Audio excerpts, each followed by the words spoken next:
Drifting through a cloud of black and chronic haze, watching as the shadows form a demon's face. Your kiss feels empty, pressed against my hollow skin. I pushed you out and now you'll never pull me in. I love the sound of the violence, I love the passionate silence, the way that I feel when I wanna die. Let's get it straight, you're not in it for my personality, you're looking for something I can't provide. Every single night,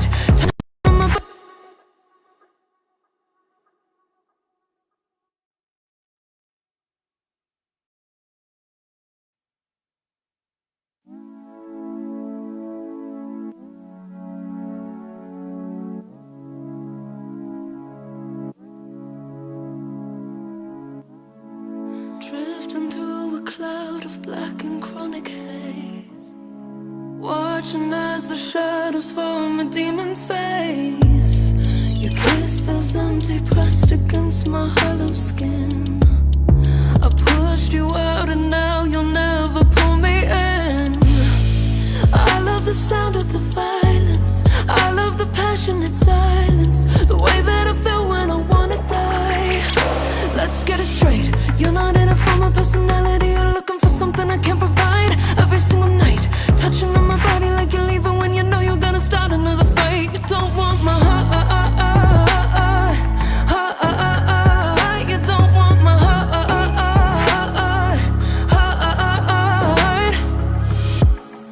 Scalding words are dripping through my broken fingers, building up an anger that has always lingered. I want so badly to be wrapped up into you.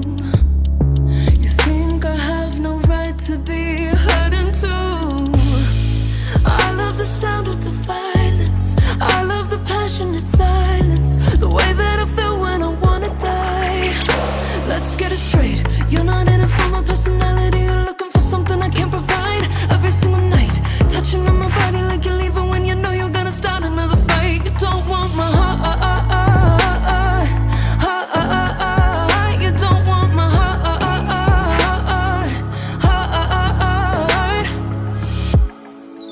Always looking back on perceived better days. Back then we just didn't know ourselves this way. I hope that in the future we can leave behind a time that's only living inside our minds. Breathe me in under your skin.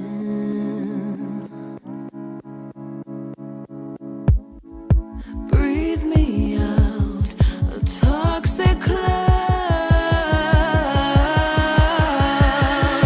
Let's get it straight, are you in it for my personality, you're looking for something I can't provide. Every single night, touching on my body like you're leaving when you know you're gonna start another fight. Do you want my heart? Do you want my heart? Do you want my...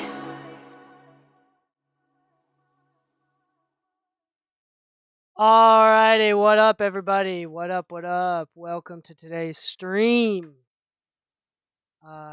We got a couple special guests. First off, we have Mitch. You want to say hi, Mitch? What up, y'all?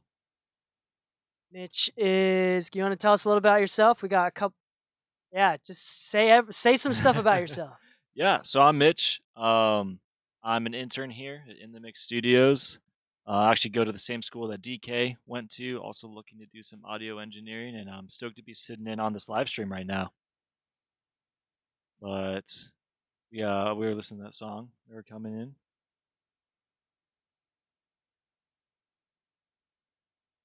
All right. Test.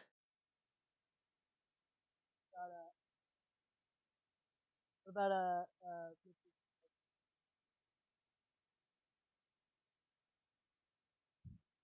good? Oh, sweet. Good enough. Just make sure that you're like eating that mic, and also when I'm playing music, right up on it. just point away. All right, and up next we have also another special guest. You want to come say hi, Mr. Zach? Also, y'all want to get Howdy. closer? I have pull-out. Stay comfortable there. I have pull-out chairs, whatever you want. Just introduce yourself. Say hi. Hey, how's it going? My name is Zach. I am a big fan of music and excited to learn more about mixing with Pro Tools, and happy to be here. Music. I'm a fan of music. I like music. Would hope so. All right. Other than that, we got a couple cool things to do today. One of them. So here's the agenda. I've invited Zach and Mitch to stop me and ask questions. As always, if you're watching the stream and you want to ask questions, feel free to do so. So the agenda is I have a song to edit. They sent me a track. I mixed it all down already, so I can talk about this mix. Y'all can ask me questions if you have, or I could just start explaining through it. I want to spend a few minutes on this mix, and let's see what else. She forgot to send me one stem, so there's one track that I need to add. I need to blend it in and then just rebounce it. So this first one's just gonna be mostly explaining. Let's see. The second one we're gonna do is I kind of already mixed it already, but it's a song from an artist named Mimi Knowles, and it's already mixed. But there's one part of the song he wants to cut out the beat, but if I tried to cut out the 2-track, and the 2-track alone just didn't sound good, so I need to mix the entire beat and then kind of produce that section. So then kind of creatively figuring out a way to produce out the little bridge section in that. And then we're going to start a new song from scratch from an artist named Trill. This one is vocal editing and mixing, and you'll see me start from scratch, starting with, and he's sending me a Pro Tools session so y'all can see how I organize my Pro Tools sessions or try to take advantage of the session that they've already organized. And of course, Mitch and Zach are both interns here at In the Mix Studios, and we're just having a good time. So I challenge you both to ask as many questions as you can. There are no dumb questions, but don't prove me wrong with that. All right. And yeah, other than that, we'll get started on this one. So I just need to add, there we go, boom. Awesome. Had my own sound effects there. I just need to add a single vocal harmony if I'm not mistaken. All right.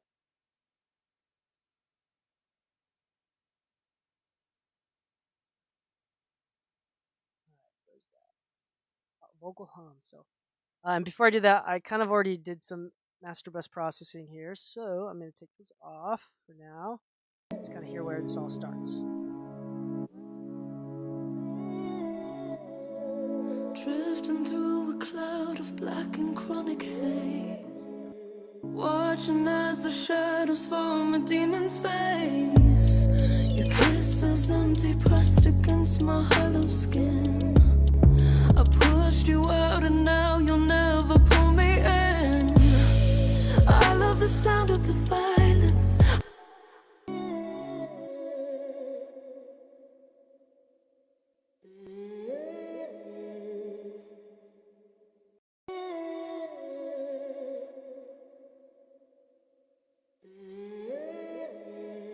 Oh wait, I got a new plugin. We're gonna check this one out. Oh nuts! Oh, what's up? Okay, hold on. I could do this off screen. Hold on, give me a second. I could do this off screen because I do want to try this. Now I don't remember what it is. I just bought it on Plugin Boutique. We are sponsored by Plugin Boutique, so go to dkmixes.com/links, click on resources, or go to, hold on, wait a second, where's the serial? Where's the serial number? Crap. dkmixes.com/links, or you can go to mixingmusicpodcast.com, or you can just go to dkmixes.com and click on like sponsors. I think it's resources, sponsors or resources, or both. And you can click on Plugin Boutique, and if you purchase any plugins, then I get a little cut of it. So that's nice. Also, where the heck is it? Where's my code? No. No. No, I have it. I have it. I have it here. Of course I have it. Yeah, that's right. That's right.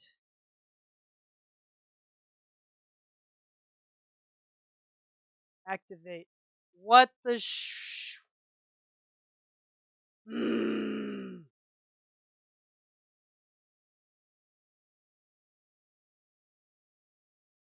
Alright, alright, alright. I activated it.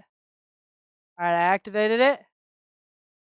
The username you therefore must be your Plugin Boutique registered email address.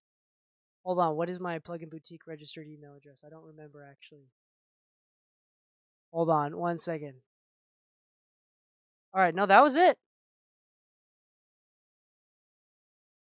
Nah. It's just being silly right now. Okay, let's try it. I've never used this, so we're gonna try this. Alright. Let's do good quality here. I don't know what I'm doing.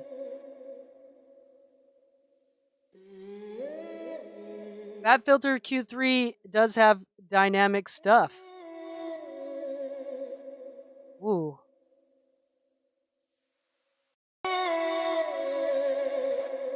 Ooh.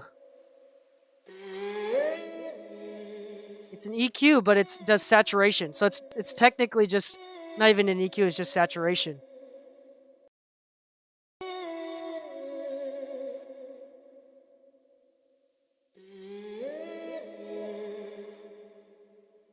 Interesting. Oh, I like that. No. We're doing salt. No. Interesting.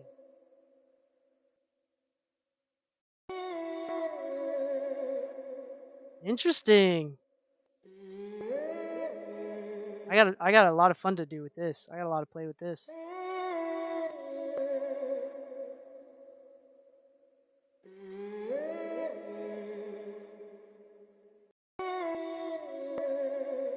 That's nice. Watching as the shadows form a demon's face. Your kiss feels empty, pressed against my hollow skin. I pushed you out and now you'll never pull me in. Drifting through a cloud of black and chronic haze. Watching as the shadows form a demon's face. Your kiss feels empty, pressed against my hollow skin.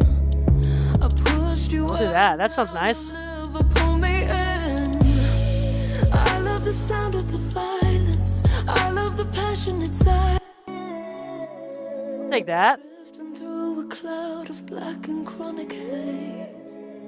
Watching as the shadows Probably compress it a little bit more. So DK, It's a little bit more for even. Yeah. what is the difference between saturation and say like just normal equalizing or compression? Like how is saturation different from any other kind of effect? Yeah, give me a second here. Drifting through a cloud of black and chronic haze. Watching as the shadows form a demon's face. Your kiss feels So, EQ versus compression and saturation. So saturation, what is saturation? So saturation is technically distortion, but we're going to look at it two ways. There's two ways to distort signal. One is via clipping, and clipping, so you have the waveform, right? And if it goes beyond the digital threshold, then it squares off the top. So usually they're round, but if it clips, it squares off the top. And that can sound buzzy. That's part of distortion. And then the other thing, saturation, is more the idea of so you can actually kind of through distortion, you're actually compressing the signal a lot, but it's just adding an artifact, which is like the buzzing, right? The distortion that we all know.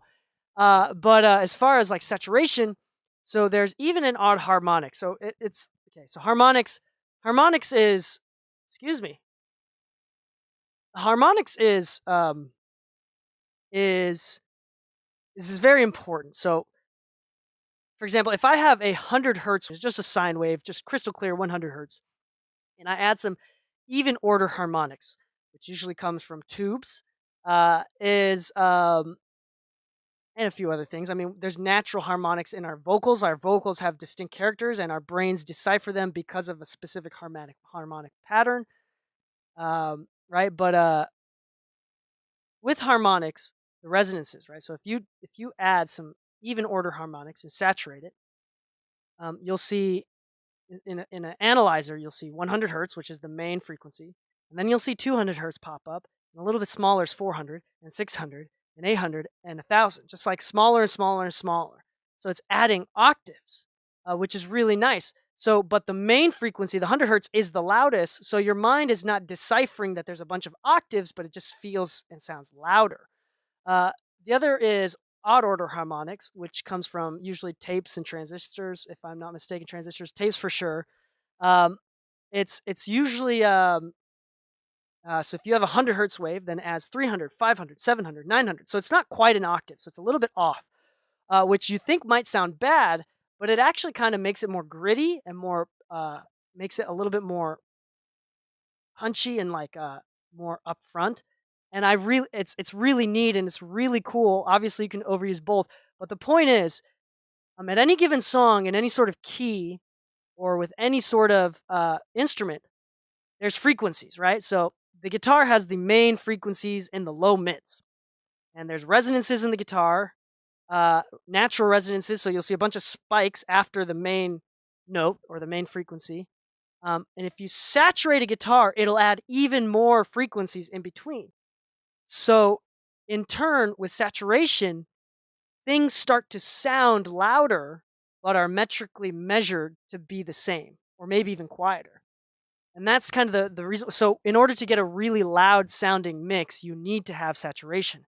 Distortion is kind of like extreme saturation, which is we all know from guitars. But clipping is another way to do that. That's why there's such thing as soft clippers, where it kind of clips the top off, but barely, right? Yeah, overtones. There you go, overtones. I think that's the better word. Overtones is used more for natural resonances, is the overtones. Yes, let's see. And then Jeff, brick walls, overtones, yes. Noah Avery, what's up, my guy? I have a question about the CLA2A. What's the difference between the 50 hertz and the 60 hertz analog switches? I don't know, is the answer.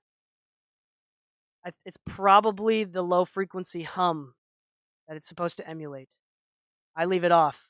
So these Waves plugins, sometimes the analog switches do something, but most of the time they're just adding low hum because that's what most of the analog stuff did to begin with. But the Wave stuff in specific, or particular, don't have that really cool saturation that every other emulation has as much. It's more just like the smoothness of the character of the compression. But if you ever see me mix a lot, I use compressors a lot for the saturation. So the only reason why I'm using this is because I don't really care to have a specific tonal thing. I'm just trying to control the balance. Now, if I was going for a specific tonal thing, I would probably use a D8 UAD, which emulates the tonal saturation of each compressor really well, or any other company, to be honest. Even Plugin Alliance. All right, let's see. And then Jeff, so what is a good transparent EQ? The stock EQ is usually transparent. Obviously, FabFilter is kind of, I don't know why, but the industry standard is probably just because it's easiest to use and everybody uses it and has it. So everybody eventually needs to get it, or else EQs just don't translate across DAWs or across sessions. If I sent you a Pro Tool session with FabFilter on it, that's kind of how we end up collecting a lot of plugins in the professional world. Is if I get a mix or a Pro Tool session without a plugin on it, I'm going to look it up, which is part of the reason why I have a bunch of free plugins too. and I use free plugins sometimes. And I learn a lot of mixing techniques from producers that send me sessions with mixes already on them. Yep. That's a good question. Yeah. So were you starting with EQ, and why start with EQ? Like, what's your vocal chain or approach to that makes So as far sense? as the vocals, so I was treating this as part of the beat, Drifting but as part of vocals specifically, watching as the I shadows differ each time. But usually I like to do a de-esser first, some sort of EQ with a lot of dynamic EQ, and I could talk a little bit about why I use dynamic EQ. I talked about it past. A vibey compressor. I'm not doing a lot of compression with this. I'm using it for the saturation for the tone as well as slight compression. If you notice, I'm in mono mode, so it's compressing the left and right signal separately, which is important, especially in a bus where there's a bunch of different harmonies and things. The reason why you don't want to compress a bus, but why I still do at the same time, is because anytime these harmonies come through, it's going to compress the entire signal. So it's going to slightly sidechain and lower the volume of the lead vocal in order for this to be allowed through. Because with the compression on the bus of the vocals, the end goal of the compressor is to kind of make it the same volume throughout, even if these come through. So it's going to lower the volume overall because these harmonies are coming through, which too much doesn't sound cool because it sounds like sidechain, like every time the vocals dip. But I like it and use it very subtly, sometimes, partially out of laziness. It started out of laziness for sure, but because I like that glue that it adds. It really emphasizes the background and the ad libs without overemphasizing. It still feels like it's part of the vocal. I could get nerdy and talk about phase and how it's better for phase to, instead of putting the same plugins on every single track, to just have it all route to a single bus and putting one set of those plugins on a single track. There's some phase stuff that I can talk about, but honestly, it doesn't matter that much. We're not that nerdy here. Yeah, and it looks like I did a little bit of a vibey compression, Gullfoss, which kind of cleans up the mid range. I use it for the mid range, maybe some from de-essing. This is really dope. Automatic EQ, just super subtly though.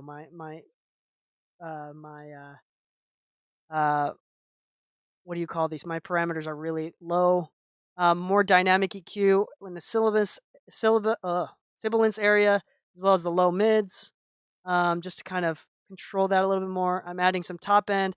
This is K-Comp. K-Comp is amazing. It compresses only 2.5K and above, so I let it like compress the entire top end a little bit, just a touch, and then I boost it so it like controls it, adding a little bit of that 40 hertz on the Moog EQ, which brings back that body, which is really nice.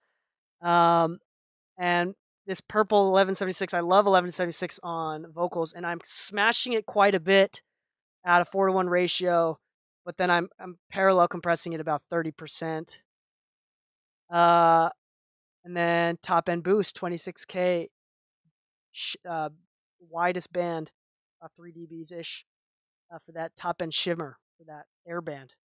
That's the secret. I keep 7 to 10K on vocals is harsh. Like 8 to 10K is really, really harsh on vocals. I would say 7 to 10K is really harsh on vocals, and it's kind of an indicator of a smooth vocal of a pro versus someone that's just trying to make vocals brighter, and it ends up being really harsh. All right. Excellent. Thank you. I'm used to Cakewalk emulation of LA2A, but it doesn't have those analog switches, so I was curious. Yeah, the Waves shouldn't have the analog switches either. I don't know why it does. I thought you said Q3 added distortion, though. That's just a toggle then? Oh, no, this was not Q3. This is a new one that I'm using from Wavelabs called Spectre. And this one's adding saturation. Distortion saturation, which is really nice. FabFilter does not add anything like that. FabFilter is clean. Okay, can you elaborate on the phasing thing that you just mentioned? Yeah. Okay, so your regular phase, right? Your waveforms. If you add EQ or compression, it's going to distort that form. It's not going to be the same. It's going to look different, right? And so even if you have the same exact plugins and the same exact processing, me dipping 400 hertz on one set of frequencies or one source is going to manipulate the waveform in a different way than dipping 400 hertz in a different source, with different resonances and frequencies. So eventually, each track, even though it has the same exact plugins, is going to be manipulated in a different way, and the phase will be slightly off. It'll be at least different from where we started, which may sound better, but oftentimes it's just different. And if you do it on the master bus with one set of plugins, then all of the thing creates one waveform, right? So all of the vocals go in and sums into one waveform, and now I'm EQing and compressing that waveform. Now there's absolutely no phase issues because all of the individual tracks are being, recognized by the same amount. Hold on. All of the individual tracks are being recognized by. Shoot, I'm losing. Sorry, I'm zoning out. All the individual tracks have different phasing, but then with the stereo, when it's summed into a stereo track, then all of a sudden it's just the same phase. No matter how you manipulate it, the phase of the individual tracks between the individual tracks are going to stay the same. Does that make sense? That's kind of it, honestly. Let's see. I think the more artifacts from various plugins can cause issues with the alignment, which can lead to phase errors, but that's just my theory. Is that what I said? Yeah, and the artifacts, the artifacts or the phasing that comes from, and it's not just plugins, I think it's just the natural nature of EQ, which goes into, there's obviously in the world of mixing, there is linear phase EQs, which is really dope, but also has its own issues. Moog is famous because they have linear phase EQ, but linear phase EQ can be scary. There's some bad artifacts that can come from it called pre-ringing. Mastering engineers are very, very careful with linear phase EQs because pre-ringing, especially in the low end, it's kind of hard to explain. But if you hear it, you can tell. Like if I added it in the low end on a kick, and it's supposed to be with pre-ringing, it kind of makes it feel like it kind of adds like this reverb before, almost, right? It kind of adds a little bit of noise before, so it kind of hurts the punch a little bit. Which is, I don't know why that happens. I'm not super technical why, but like that is an issue, that why mastering engineers love linear phase EQs, but at the same time are very careful with them, are very picky with them, and is a major topic of discussion on mastering engineer pages and forums. Awesome. I never took that into consideration. I mix big band music now and then, and a lot of EQ and compression is done on buses that I make. So that totally is a helpful insight. Thanks. Yeah, especially with live music where you're capturing it all at once, getting everything in phase is super duper important, and messing with phase can hurt. So be careful with that. All right, so keep going. So we can see, I'll kind of go through the vocals.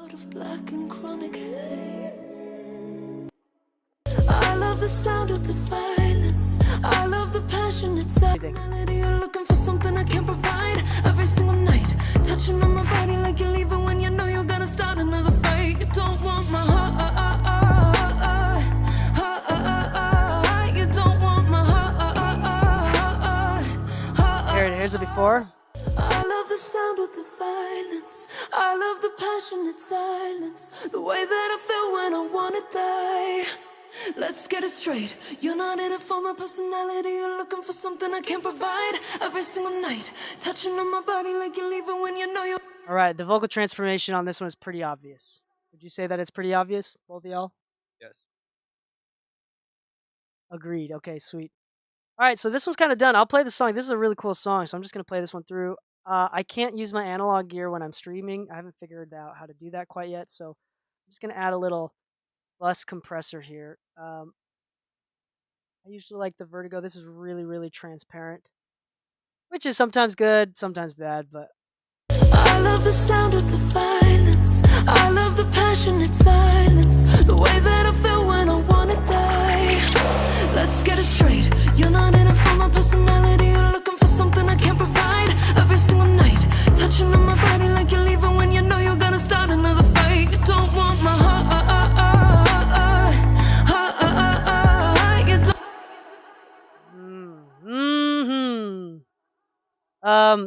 That's one of those weird things that, did you see me mess around with the release? Probably sounded That's one of those feel things. You could feel it like squeezing and letting it go on the speed. I don't know how to explain that. That one's hard to explain. That one's just like an experience thing. I love the sound of the violence. Like the faster it releases, the faster the releases, especially on a mix bus like this, like the 0.1 release, it releases really fast. So it kind of creates this like side chaining thing. Every time the kick hits, it like kind of brings everything back really fast. And if it's too slow, then it kind of sucks the whole thing and like squeezes it and keeps it real tight. I'm talking about dynamics, like volume wise. So I'm trying to find that in between where I'm not trying to let it go that fast, but I'm also not trying to like make it squeeze too hard. I only want because the good thing because I have a pretty fast attack on this, I'm using this to catch pretty fast attacks, pretty fast transients, and I'm using it very I slightly. love the sound of the violence. I love the passionate silence. The way Like that listen to when the kick hits. I wanna die. Let's get it straight. You're not in it for my personality. You're looking for something I can't provide. Every single night. Yeah, that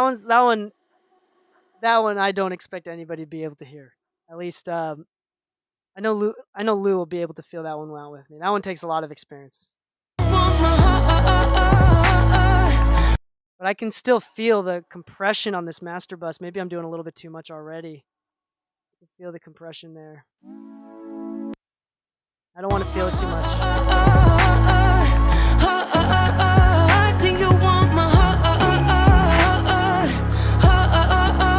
That's good. I can't really. The point of the master bus compression is partially. I don't want to hear it. That's literally partially the purpose. So we're gonna listen to this all the way through.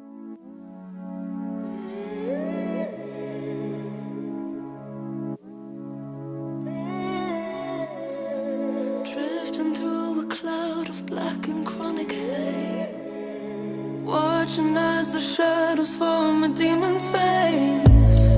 Your kiss feels empty, pressed against my hollow skin. I pushed you out and now you'll never pull me in. I love the sound of the violence. I love the passionate silence. The way that I feel when I wanna die. Let's get it straight. You're not in it for my personality. You're looking for something I can't provide. Every single night, touching on my body like you're leaving when you know you're gonna start another fight. You don't want my heart. You don't want my heart.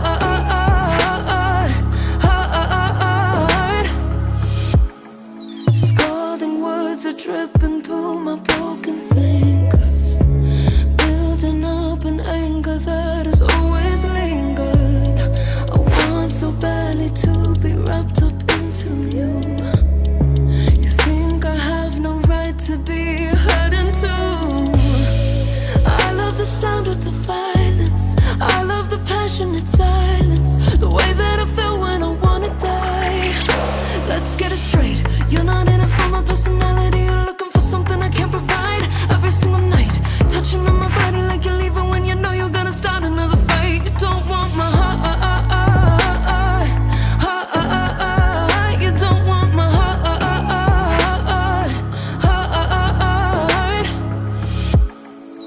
Always looking back on perceived better days.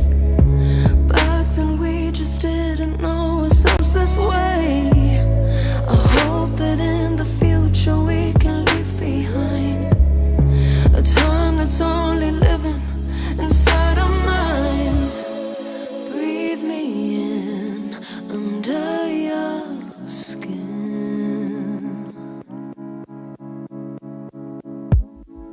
Breathe me out a toxic cloud.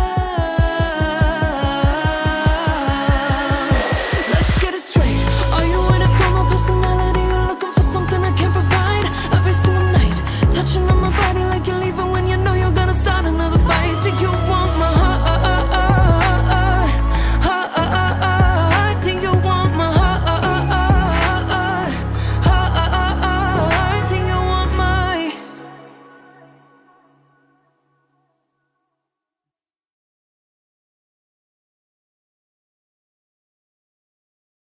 Cool. All right, that printed. Next one done. You said you had some questions. You say, Me? Zach, did you have a question? Yeah. So, how do you like?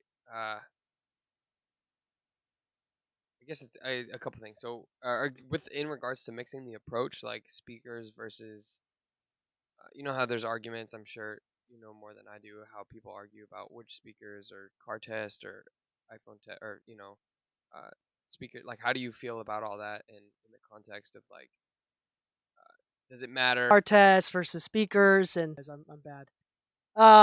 So let's talk about first. This is a common question that we have. Let's first talk about the purpose. What is the purpose of the car test? I mean, there's no right answer to this, but for you, Zach, when you test a mix or production, And I want to put my stuff up and compare it, make sure it sounds how I would want it to while I'm driving.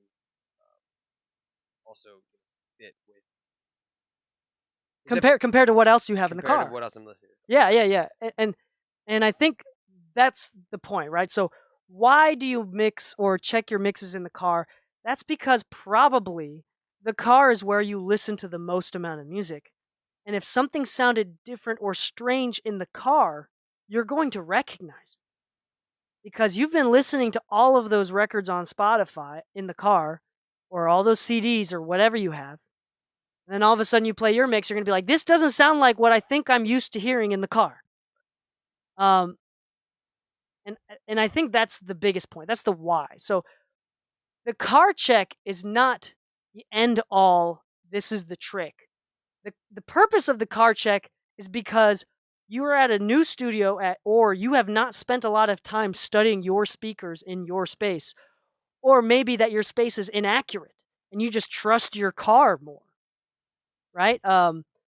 Because you've been working. I mean, the car's not going to be accurate either, but it's gonna be inaccurate in a way that you're used to, which is kind of the reason why I still think everybody, even if you don't have great acoustic treatment, you should spend a lot of time just listening to records on Spotify or on Tidal or whatever. Because I don't ever need to go to the car test because I don't listen to music in my car as much as I listen to it in front of my speakers. And I'm not talking about mixes that I've done. I'm talking about I go on Spotify and listen to the top hits by various different engineers and just analyze them and listen to them.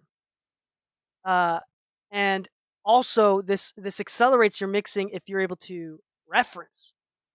So if you're able to reference your mixes, then that's going to accelerate as well. I do have this secondary monitor. I don't know if you could see in the this thing right here. It's the Aventone Mix Cube, and the Mix Cube is really dope. It sounds like crap. It's an expensive speaker that sounds like crap. And the reason why I use it and I still have it is because it's one speaker, one cone. There's no tweeter, and obviously there's no subwoofer. It's just one regular woofer, and it only can really handle the mid range. And the reason why I like to use it is because it really focuses on that mid range. Usually, the mid range is the place that pushes an amateur mix to a pro mix. I would say the first step that people usually get is the low end. For example, these beat makers tend to put in way too much sub bass, and I cut it out a lot of times.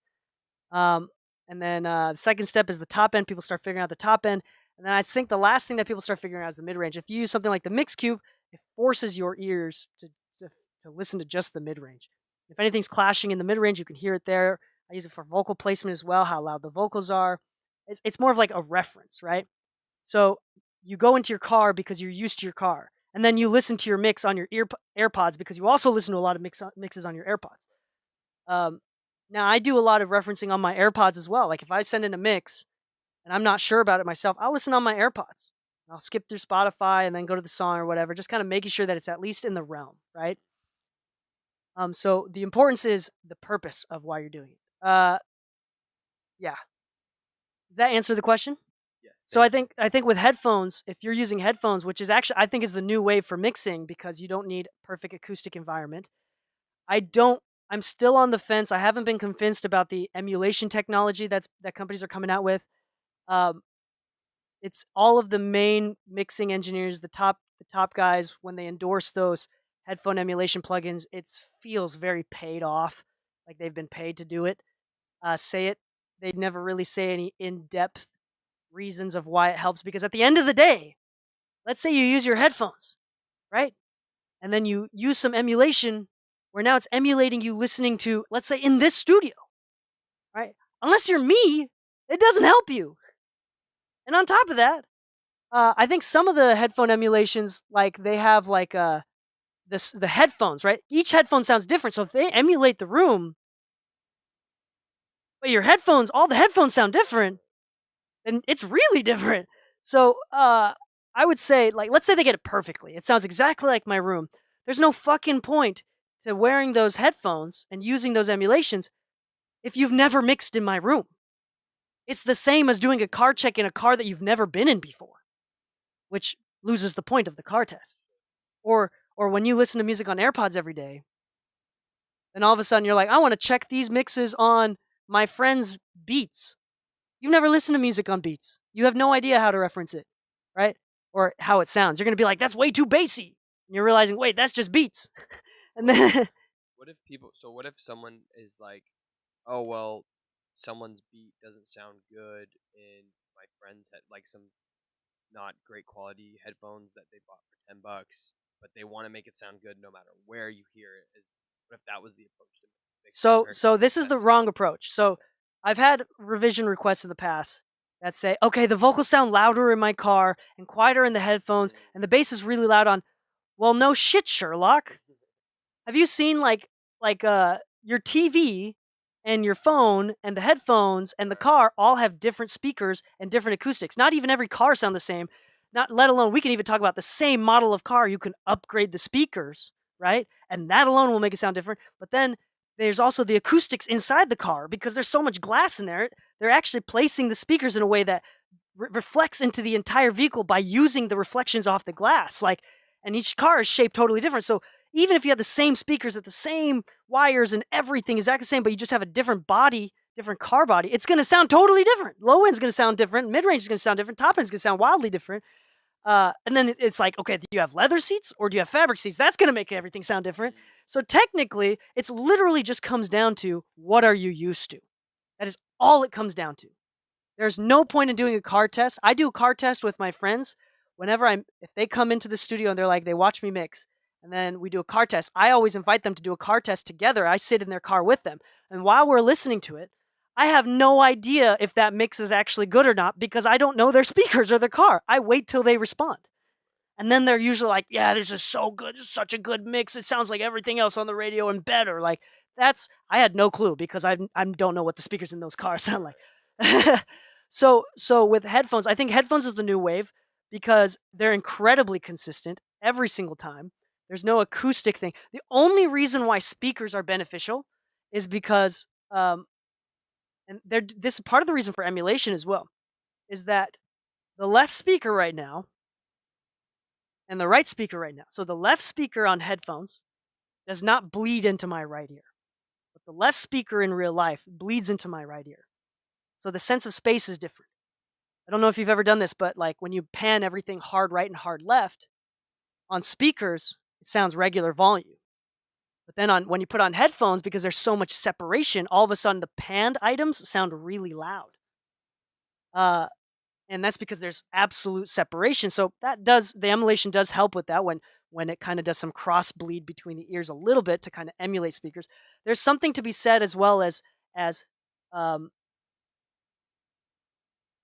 sound is movement of air, right?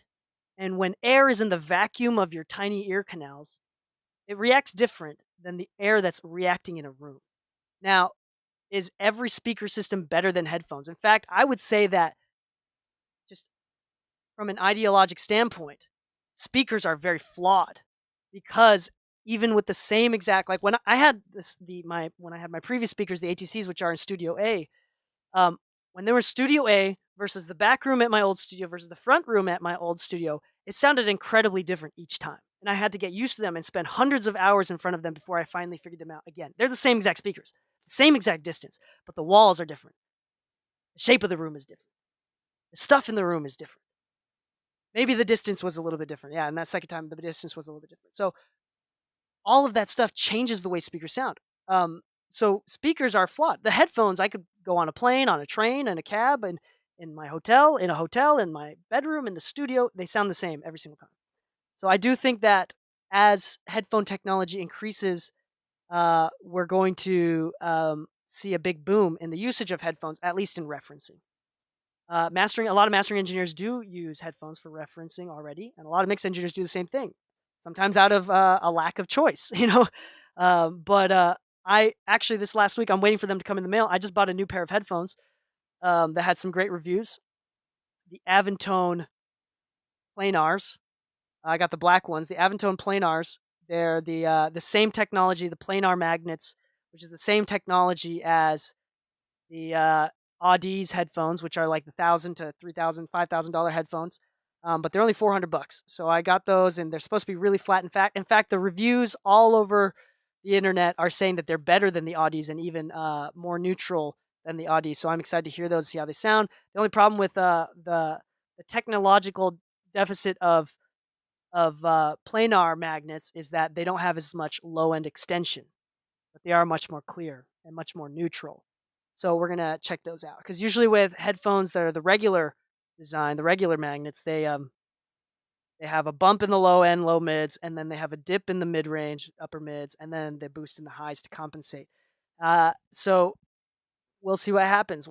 These are supposed to be a little bit more flat, and I'm looking for a pair of mixing headphones to use at home, because I do a lot of work from home. I don't have to come into the studio. So yeah, we'll see what happens. I do think there's a lot to say. Hold on, and I missed a lot of comments on this, so that was a really long explanation. All right. I think cars can have better mid bass, and the sound is less directional. Depends on the car. You're used to the speakers. Yes. This is some great advice. Thank you, Basement Charlie. DJ Silent Partner 1. The consumer is introduced to new music in the car. You want your mix to sound great to grab the consumer's ear to sell your music. I think I see where you're trying to go. But yeah, if you do want to check in the car, because if your mix is par with everything that's already out, then the mix is not going to get in the way. If I do my job correctly as a mixer, if I do my job correctly, nobody's ever going to think about my job. That is the best case scenario. I think it's kind of funny that mix engineers are kind of becoming a bigger deal in the audio production world, because what we do is hard and takes a lot of experience, and especially with how far progressed the industry has become, like it's incredible. Like mixes nowadays, even by crappy engineers, sound way better than some of the best ones 30 years ago, just because of technology. But I would say that the consumer is introduced to new music in the car. That's not the case. I never listen to new music in the car. I usually listen to new music on my speakers here in the studio or in the AirPods. But the point is that, for example, for that client that sent me the mix revisions, it sounds a little bit louder in the car, a little bit quieter in my AirPods, the vocals. Well, here's the thing. If you listen on Spotify, then every other song is going to sound the vocals a little bit louder in your car and a little bit quieter in your AirPods. No matter what. It's not the mix. It's the actual character of your listening source, the transducer, the speaker, the headphones. So when you tell me, yo, can you fix the vocals so it's a little bit louder in my car?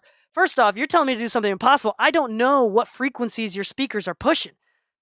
Like, every car sounds different. Maybe in your car, the mid-range is accentuated, but in my car, the low mids are accentuated. So if you tell me to make it louder in your car or quieter in your headphones, I have no idea what the fuck you're talking about. Like, you're telling me to do magic. It's a problem. That's a user error. That's a problem error. I usually tell them in that sense, yo, if you listen to Spotify with any other song, Michael Jackson, right? It's going to sound quieter in the car, or louder in the car, and quieter in the headphones. It's just the nature of the transducers, the speakers in the listening environment. But yeah. First impressions. Okay, what headphones would you recommend if you've had to use them?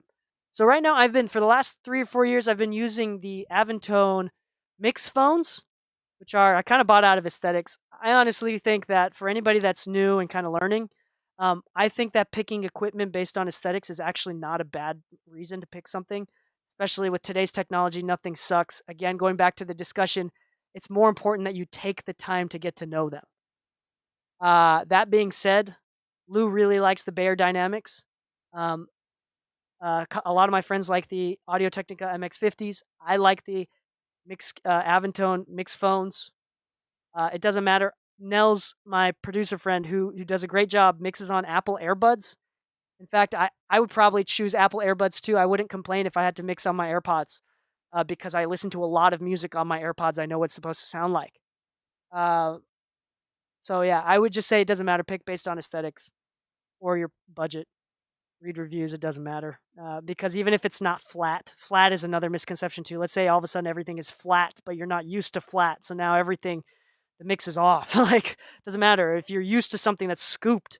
Most of these speakers that are used in high level mixers and commercial studios are not flat in the slightest. And even if a speaker was made to be flat, it was made to be flat in a vacuum. And now you have speakers, and your speakers are now in a room, which changes the frequency completely. It cannot be flat in a room, no matter how hard you try, unless it's in an anechoic chamber. Try mixing in an anechoic chamber, that's probably shit. And like, straight up. Okay. What headphone? Okay. I should add that traditionally the car is where people first hear new releases. Obviously now there are various emerging platforms that introduce people to music. Again, I think that's a general blanket statement. I think a lot of people do, especially when it was the radio era. The car was really important. But I would say that the purpose of your point is different from the purpose of why people do car checks. People don't do car checks because that's where people listen to. So even if that weren't true, that doesn't change. I say this respectfully. That doesn't change the purpose as to why you do a car check. So yeah. Do you listen to mix in mono? On my Mixcube, I sum both the left and right to come out as mono in a single. Checking for mono is good for not the reason why you think it is. The whole mono compatibility thing is total BS.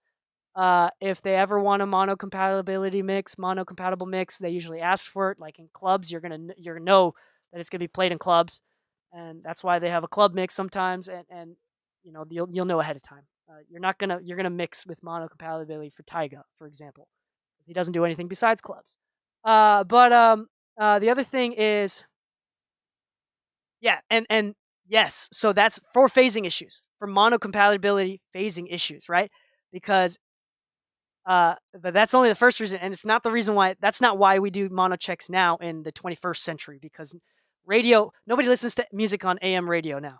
Even FM radio is stereo, so everything is stereo. Mono compatibility for phasing issues is not an issue almost ever.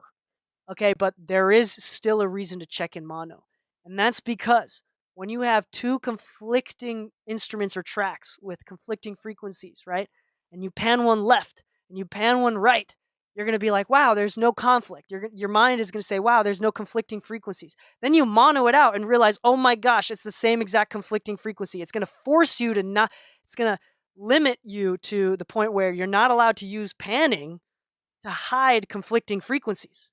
So now you're like, oh shoot, when you check in mono, you're making sure that there's no conflicts hidden by panning, because you're not going to hear anything that's panned straight left and straight right, or even partially left and right, is going to hide the it's going to, make things that are, how am I saying things right? Am I being coherent right now? I'm losing my mind. It's not going to mask conflicting frequencies because they're panned. Yeah, there you go. To actually know well, you could check, but even then it doesn't matter that much. Portable speakers are usually in stereo. With the JBL, they're usually stereos. There's usually multiple speakers. That's kind of the new technology stolen by Bose, where if you saw it, they have a couple tiny speakers that are in different directions. So they're technically stereo, but even then, like, I'm not gonna mix stuff specifically for that one tiny device that 90-year-old dude has from the 80s. Okay, I'm not gonna mix it for that guy. I'm mixing it for all y'all 20 Gen Z, Gen. Let's be honest. I think. There you go. If you use a tube amp, there you go. Yeah, I'm definitely not mixing for your tube amp. That's funny. That's funny. Anyway, that was some hard gems dropped, and that was a lot. Okay, any other questions? I'm gonna shut this thing down unless y'all have specific questions or you want to see specific processes in this mix, because I'm already done. How'd y'all like the mix? And Jeff? Solid. Sweet. Yep, done. You said solid? Say it into the mic. Solid. Very solid. Very solid. Thank you. Thank 10 you. out of 10. 5 out of 5. Starfish out of starfish. All right. Yes. Yeah. If you ask into the mic. So just this might sound like a dumb question, but so you'll group all your drums or at least the bass of your drums or all the vocals, and this might be a different approach for either, so not to combine them, but and then you'll mix all the vocals together before or after, and mixing specific background tracks differently than main. Does that make sense? Yeah. So this is different for every mixer. I'm just going to tell you how I do it and why I do it. And usually the number one reason why I do anything in a mix is because I'm a pro and I charge per song and not per hour. So in order to increase my money per hour, I'm efficient. Also, this actually goes into one of my secret sauces. Yeah, I'll play it. I'll play it in a second, Musictron. I think you missed it. I'll play it again in a second. But if you're trying to get better at mixing, here's the one thing that we all have that everybody doesn't credit themselves with is natural instinct. We all love music. You're listening to this live stream or here at the studio, you love music. You're listening to music. Well, fuck duh, right? Like, when you listen to a lot of music and when you enjoy something, you've been listening since you were a kid, you have natural instincts. You're going to recognize, no matter what source it is, yo, the bass should be about this volume. In reggae, it's louder than in rock, right? You just naturally, instinctively know. You don't have to be an engineer to kind of know if a mix sounds bad. I mean, if you've mixed stuff and sent it to your friend and like, it sounds like crap, they don't need to be an engineer to tell you it sounds like crap. Like, it's because all of us listen to music and have natural instincts and have an entire portfolio in our minds to compare to. And we know kind of instinctively what the standard is. You don't have to have $1 million mix. You just need to make it not sound like you recorded it on an iPhone and uploaded it to SoundCloud without mastering. That's all you have to do. and it's kind of funny. So, to answer your question, if you mix fast, it forces you to use your instincts. And I will always say this. 10 out of 10 times, 100% of the time that I really overthink it, especially if you've had a problem with overthinking, if you mix slow, you are guaranteed to overthink it. If you are learning to mix and you're trying to get better, and I said this in one of my podcast episodes of how to get better at mixing faster, one of the main advice is to sprint mix it. You can go ahead and take your time and mix it down with 100 hours, all the time in the world. But I recommend that your first time mixing something through, try to mix it in 30 minutes. I don't care if it's 100 tracks. Mix it in 30 minutes, at least less than an hour, and sprint through it. And then take as much time as you want. And you're going to find, the majority of the time, that the one that you sprinted through is probably going to sound better, actually. Because it forces you to only do what's necessary, instead of getting into details. And then and then it forces you to use your instinct and allows you to, it keeps you from getting in your head. So in scuba diving, they have this thing. They say, watch the bubbles. So I'm a certified scuba diver. Sometimes I like to go. Thank you so much, Zach. B1, 2, 3, 4, 5, 6, 7, 8, whatever it was. I missed it. Thank you for following. But for scuba diving, they say, watch your bubbles. Okay, around it's really weird. Around 60 feet, if I remember correctly, 60 feet, there's a point where the human brain and the blood in humans cannot handle it. All of a sudden, if you go below 60 feet, a lot of scuba divers dive this way. If you go below 60 feet, the nitrogen levels in your blood are off. Like, it's this weird thing. Like, you can hold at 55 feet, you can have someone hold your leg and go head down and have your head cross that 60-foot line, and all of a sudden you're gonna go drunk. You're gonna lose time and space, and all of a sudden, that's why people die, is because they keep sinking deeper and deeper and deeper, not realizing that they're not going up because they're fucking drunk. All right, so it's really scary, and so stay away from that 60 feet mark. And they have special tanks for deep divers. For like deep divers that are hundreds of feet below, they have helium, a lot of helium to kind of negate that. So it's funny if you and they have to be down there for months at a time, for like a month at a time, for weeks at a time, and they have to be brought up back into a cabin that's pressurized at the level that they were at, or else it'll make bubbles in their bloods, and which is painful at the least and death at the worst. And so anyway, one of the secrets, as they say in scuba diving, is nighttime, daytime doesn't matter. You see fish, sometimes fish swim upside down. You never know. Watch your bubbles. Watch the bubbles, because bubbles will always go up. If you're ever feeling disoriented, whether you're drunk below the 60-foot line and you're like everything's off, or if you just get disoriented in the open ocean. This happens a lot in the open ocean where it's crystal clear. Sometimes you just don't, and you've been like looking forward. I mean, you only have limited vision. Sometimes you just kind of forget which way's up. I mean, you're not in gravity, like you're floating. Look at the bubbles. Watch the bubbles. And in this case, I know some mix engineers that have. I've heard of some mix engineers that leave like a radio on at all times at quiet volume. And the reason why we take breaks, those are our bubbles.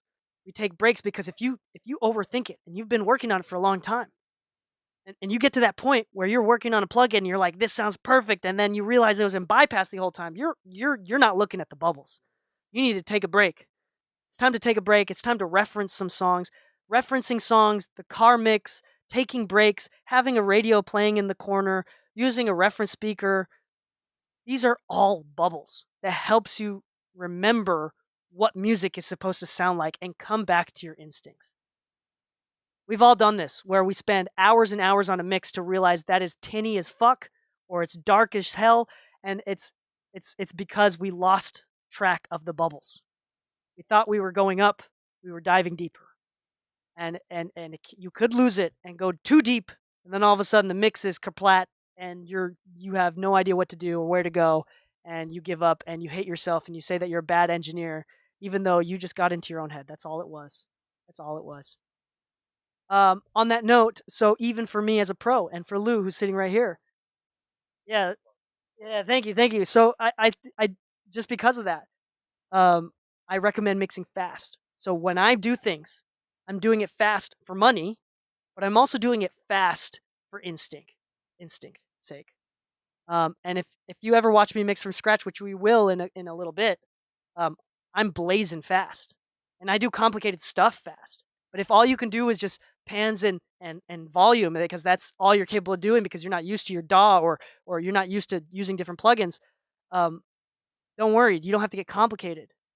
So I do some, going back to the original question, I do some individual stuff, anticipating that I'm going to be doing this stuff on the mix, on the bus, the group. So I know I'm going to compress it, and I know I'm going to EQ it a little bit, kind of glue it together, and the EQ on the bus is different purpose than the EQ on the individual. The EQ on the individual is meant to carve out and create spaces for each other, where the EQ on, right? So I'll do some EQ. That's like, okay, on the individual tracks, but then it goes into a different EQ here. Most of the time on buses is a little bit more subtle. And I do buses, instead of doing the same exact plugins on every single track, I'll bus it.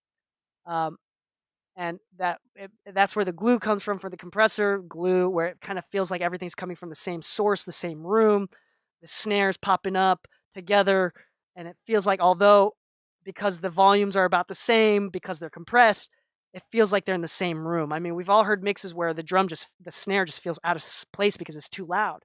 That may not be because of a lack of compression, that may be something else, but bus compression kind of alleviates things poking out, and it kind of brings it together. It squishes it down to make it feel like it's coming from one concise place a little bit more. That's what glue is. Kind of brings it together, makes it feel like they're supposed to be together, and like connects them all. Glue, right? On individual tracks, it looks like the sub bass, I added distortion and some Pultec, some R bass, distortion, 1176 Pultec.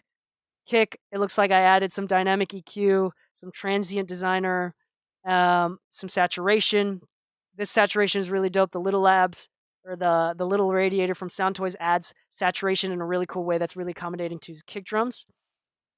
Here's another kick, same sort of thing. I probably did copy and paste these, but that's specific for the kick drum. So what I could have done is I could have grouped these and put 2 plugins in instead of 4.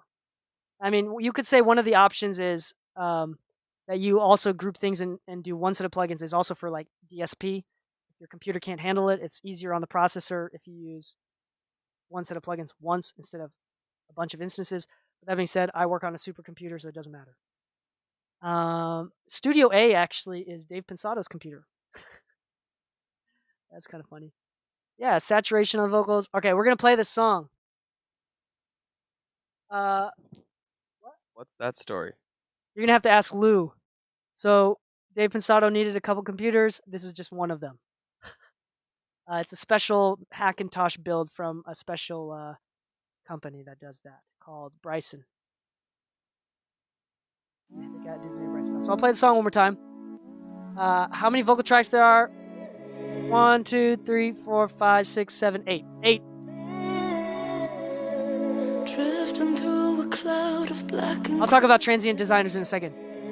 watching as the shadows form a demon's face. Your kiss feels empty, pressed against Also, while I'm playing through this, I'm gonna play the rough mix. Okay, actually, I'm gonna pause it. I'm gonna play the rough mix too, so you'll hear me mute it or switch it back and forth. This is not the rough mix. So the producer asked me to just master the track, and I did. And I did the best that I could. So you'll hear this is me and my mastered track, and then they listen to the master. They're like, "Actually, DK, can you just mix it down? We'll pay extra. We'll pay the extra." And so I'm like, "Okay, here's the additional amount on top of the master." So I'm not going to charge. I'm going to charge you. I'm just going to charge you for the difference, right? And I have the reference my master, which the master doesn't change the mix that much.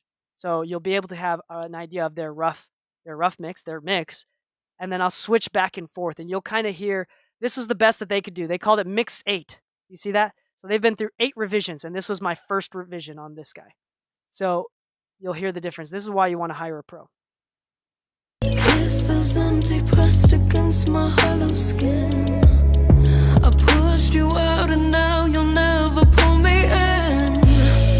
I love the sound of violence. I love the passionate silence. The way that I feel. This is the rough. Let's get it straight. You're not in it for my personality. For something I can't provide. Every single night, touching on my body like you're leaving when you know you're gonna start another fight. You don't want my heart. It's mine. You don't want my Rough. heart. Scalding words are dripping through my fingers, building up an anger that has always lingered. I want so badly to be wrapped up into you. You think I have no right to be into. I love the sound of the violence. I love the passion silence. The way that I wanna die. Let's get it straight. You're not in it for my personality. You're looking for something I can't provide. Every single night, touching on my body like you're leaving when you know you're gonna start another fight. You don't want my heart. You don't want my heart.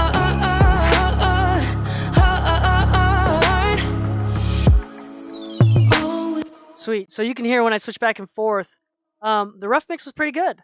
But what are some adjectives that y'all here are listening with the same speakers that I'm listening to right now? What are some adjectives that you would use to describe the difference?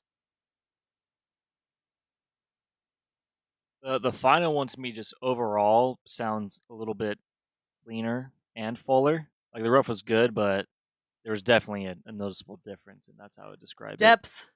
I would Yeah. say depth. I would say, is exciting a fair word to use? Yeah, there's Like more there's a lot energy more for punch sure. and power, energy, exciting. I would say brighter. Like it felt more. I agree. Like just clear, as you said, brighter and clear. Like felt Yeah. more. It's like when you wake up and you open your eyes and you're like, oh, It's like you we know, the we windshield took wipers. Are, we took the blanket that was covering the speakers and took them down. exactly. Yeah. Okay, so there you go. It's a blapper now, of course. I like that word. I'm using that one. A blapper. What the frick is a transient designer? I understand what a transient. I think. Okay, so a transient. I might be double explaining a transient. So a waveform, right? Okay, we're gonna look at this. So we got these waveforms here. Oh crap. Okay, so here's the waveform. A transient is like the peaks, the initial peaks. This is the transient. And if I hit tab, I have tab to transient. So if I hit tab, it'll go to the next transient. It's the first initial spike. So in kick drums, especially with like drums, so you see this is the transient, and this is the rest of the waveform. Does that make sense? So transient designer is a compressor or an expander. Thanks, Alexander. Appreciate that. So transient designer is a compressor, but instead of having like a ratio output and stuff, it's just like, do you want less attack or more attack? You turn up and down the attack, and then do you want more attack or less sustain? Sustain being like, if you want less, then it's kind of like doing an expander type thing or a gate. If you want more, then it's like compressing the tail end as well and bringing out the tail end as well. So it's kind of it's a compressor and expander, but with different parameters, a different thought process, a different way of thinking about it. I use it on the kick. As you can see, it's very subtle because the kick sounds good. See how it like boosts the transient and then cuts the so it makes the attack harder and the sustain lower. So I've cut the sustain quite a bit, but I've added the attack slightly. And I have it in 3 different frequencies. This one allows me, this is neutron, which allows me to cut it up in 3 different frequencies. I want only a little bit of the boost in the low lows. I want most of the boost in the top end. So check this out.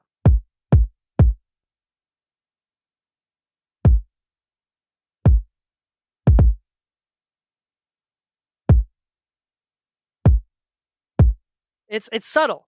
It's subtle, but it kind of makes it punch a little bit harder. It punches a little bit harder, and there's less sustain. And usually, people. I was talking about, who was I listening to today? One of my good friends, Jesse Ray Ernster, who was on the podcast multiple times, who was on Pensado's Place this last week. In the Pensado's Place interview, he talked about the importance of remembering, in the low end especially, remembering the resonance, not just the kick, but what comes after the kick. Not just the poof. People care a lot about the poof, poof, but they don't care about the poof, ooh after, right? And that decay and that resonance is honestly what makes the low end sound muddy a lot of times. So I'm not saying you need to cut it out on every single mix, but I'm saying in this particular mix, I wanted to emphasize that transient, but de-emphasize the tail end, the resonance or the decay of the kick drum. Yep. Okay. I see. It sounds like a fancy term for multiband compressor. What is an expander? Okay, so a compressor is to a limiter what an expander is to a gate. A limiter is just a compressor with extremely high ratios. An expander is just a gate that's a little bit more relaxed with lower ratios and smoother. Longer release times and attack times. It's not meant to like cut it out. It's not like meant to and like release and hold. It's meant to just like slowly dip it out. It's more natural. So I have a question, DK. So like how, and maybe they're just basically the same thing, but how is like this transient designer shaper thing any different than just like an enveloper? They seems to me like they're doing the same thing. I don't know what an enveloper is. Yeah, so like, maybe it's just not as standard as I thought, but like an enveloper will basically do that, where like you can take at least the beginning of a transient and like you can boost that. So like I use it on like kicks and snares all the time. So like is that a specific plugin?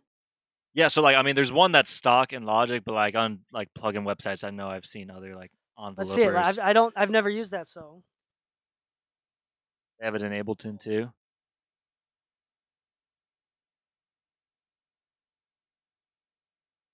So actually, yeah, there it is. You just saw it in the images. Really? Yeah. Which one? All right, so the Logic one is the 4th one in. This one? Next one. That one, yeah. So like, what it has there is like you can set a threshold. Oh, okay. An envelope. Okay, so an envelope in the synth world is setting the attack time. So a synth that goes doom has fast attack, right? A synth that goes has a slow attack. and Decay released. Mm. Those All right, those I'm that's seeing it what now. Envelope is in the synth world. I assume this is something similar that you can use. I don't know what this is. I've never used this. I don't know how it works. It seems like this is instead of a compressor type. It seems like it's just a volume automation type. Kind of, yeah. So like what they have So I going see like here. you can set the time for the release of the Decay. I'd say it does something similar, but yeah. Yeah, I think what you're using is a little more specific, but like, yeah, with this, like, if you were to instead take the gain that's boosted 74%, lower it, it would kind of do like a little thing instead of that harsh, slow attack time. Which I don't know if that's something you could use with the neutron thing you were doing earlier, but Yeah. Usually with the Transient Designer, this one's already more complicated than normal. The classic, the original OG Transient Designer is from SPL. Attack and sustain. That's it. Usually, this is the Okay. pro version where they have a parallel, but it's usually just attack, sustain, output. Gotcha. So that's all it is. So it's more about Transient Designer is the name of the actual hardware piece that they made, but it's like this one's called Transient Shaper. It's the same like Transient Designer, Transient Shaper, Transient Manipulator. That's a good plugin name. It's the same thing. Yes, sweet. Yeah. Good deal. This is really good. We're having a really good. You're really sparking my opinions. I have a lot of opinions and strong opinions, as well as I love lifting ignorance from young producers. That sounded like a harsh way of saying it, but honestly, like I feel that we all have really good instincts, but when you start to learn how to make music, you just for some reason just goes out the door because everybody just cares too fucking much. Don't care so much. Yeah, the whole analogy that you went into with the scuba diving really resonated because I think we don't realize when you're drunk, you don't realize you're drunk until someone's like, "Hey, you're really drunk," you know. And it's kind of like sometimes you need something to let you know that you are. And You're, I you're don't not care how fun you think you are drunk. Right. You're not fun Yeah. when you're drunk. Right.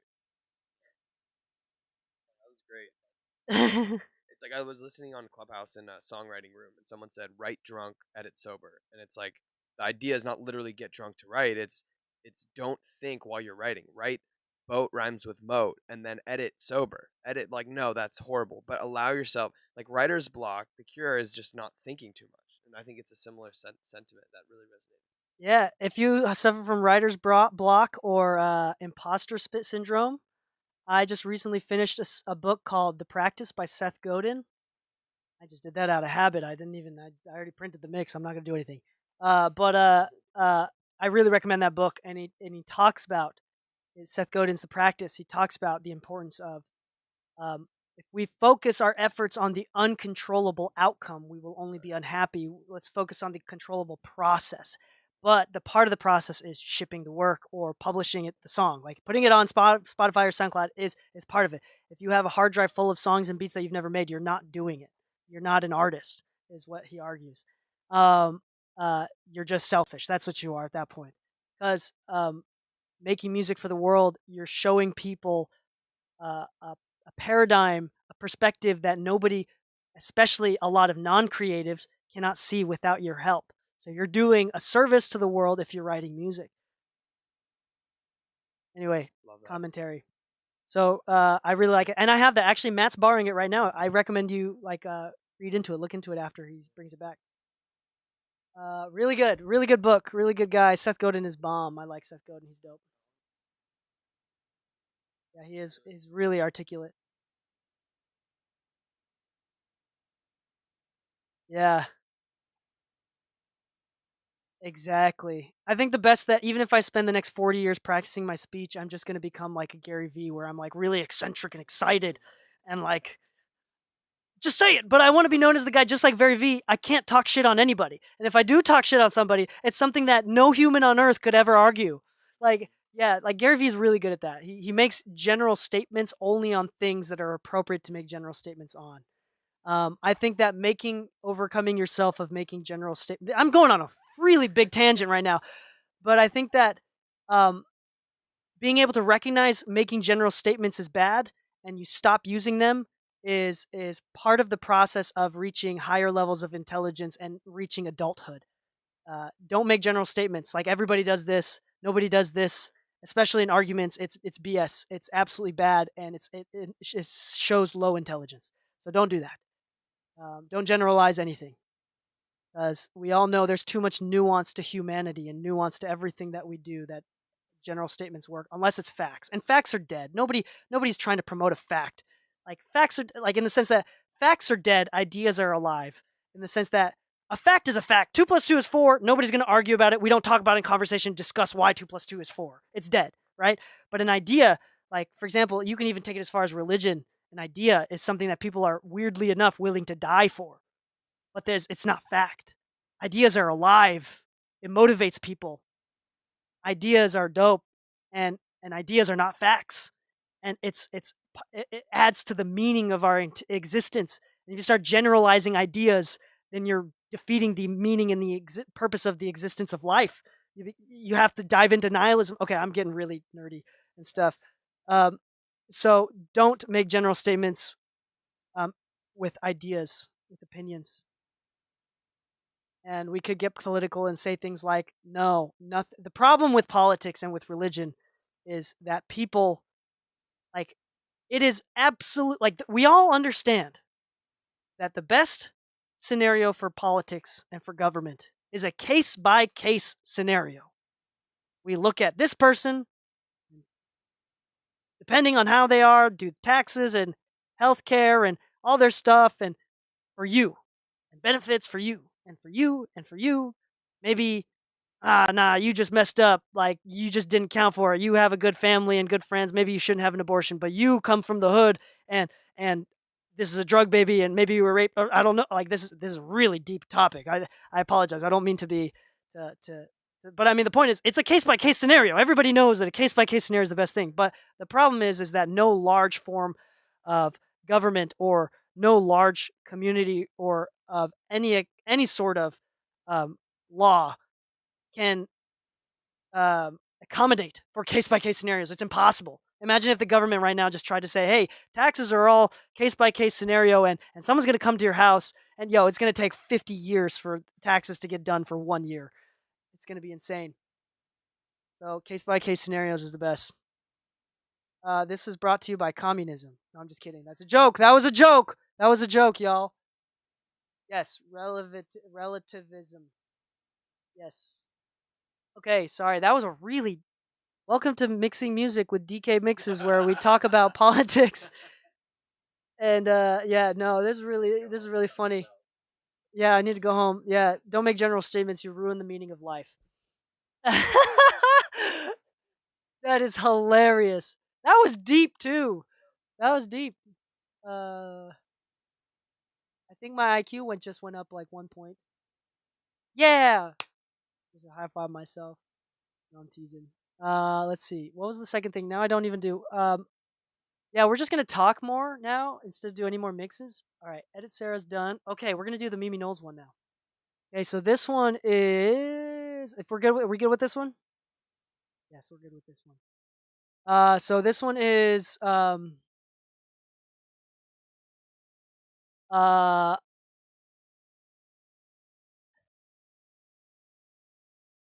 this one is the beat one. So we're gonna mix down the beat together. So this one I'm gonna go kind of into flow state. Feel free to stop me, pause me. But it's a whole ass thing right here. This is it. So he sent me the beat. Yeah, I already mixed the vocals, and I already mixed the 2-track, but the 2-track didn't work. He just wanted me to. The bridge wanted to do something different, or the pre-chorus, the last pre-chorus wanted to do something different. We couldn't figure out a way to do it clean.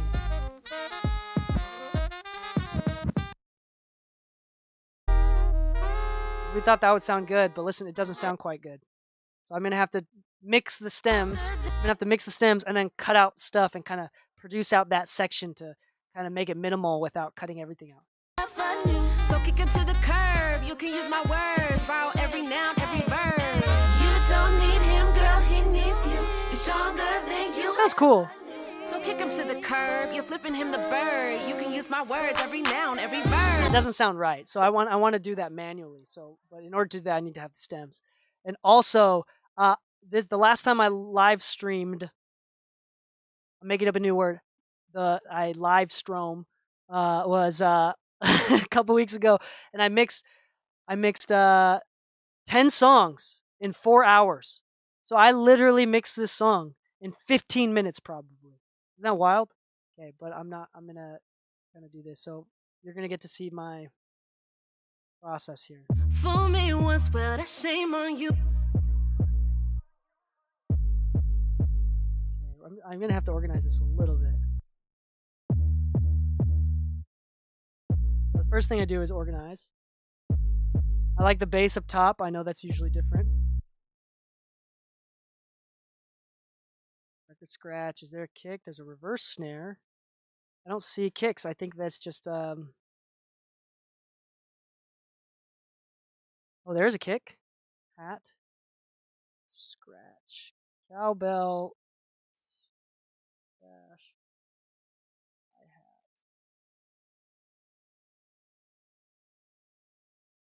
And I don't usually do this. Like, no, this is I probably would do this. Color, harmonic versus rhythmic. Specific colors that I like. Some are sax. It's gonna be orange as well. Pads is usually orange. Verse cymbals is usually, that's an effect, but it's a rhythmic effect. I might just make it red. This is what I do. Or at the bottom here. Verse snare, that's part of the snare, wherever that is. I don't know where it is. It's rhythmic. Saxophone stack, and solo, saxophone, sax. Are going to be slightly darker orange. Orange reverse cymbals are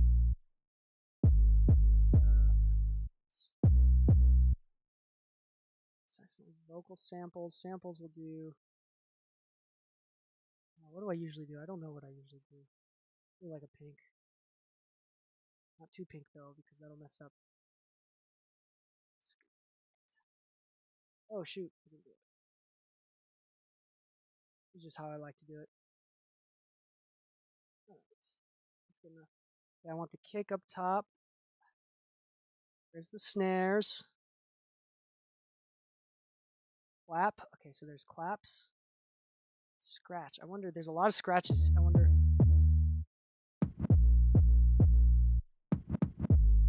I'm going to count that as like a tom type thing. So before the top end stuff. Crashes. Hi-hats. I like to do like the main hi-hat 1, hi-hat 2. Well, that's open hat. This. Cowbell, crash. Yeah, that's fine. And then I usually do these in order of importance. It's like here, or like chronological order a little bit. And then I usually just start unmuting one by one at a time. This is a great way to start mixes is by doing something like this. I like that.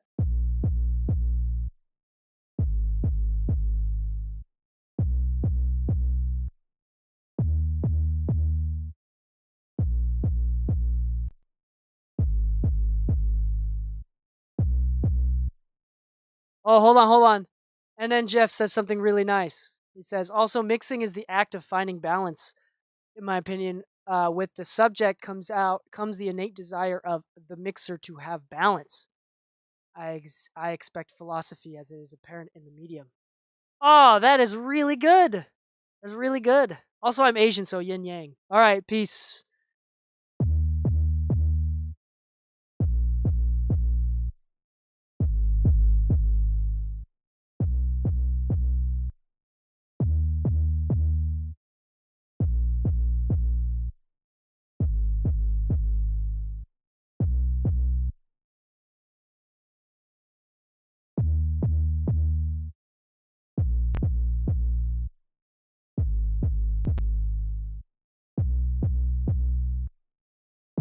where's that Spectre plugin? I'm gonna try that now. Ooh, let's see how this sounds.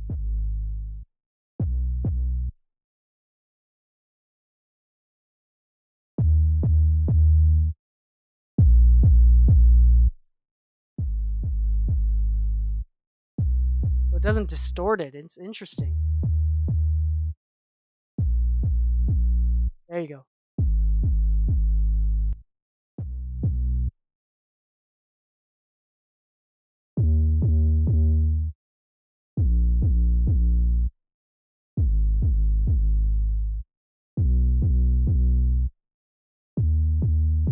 I like that tube one.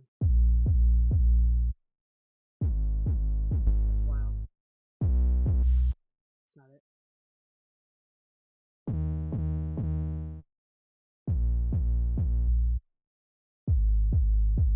I like that tube one.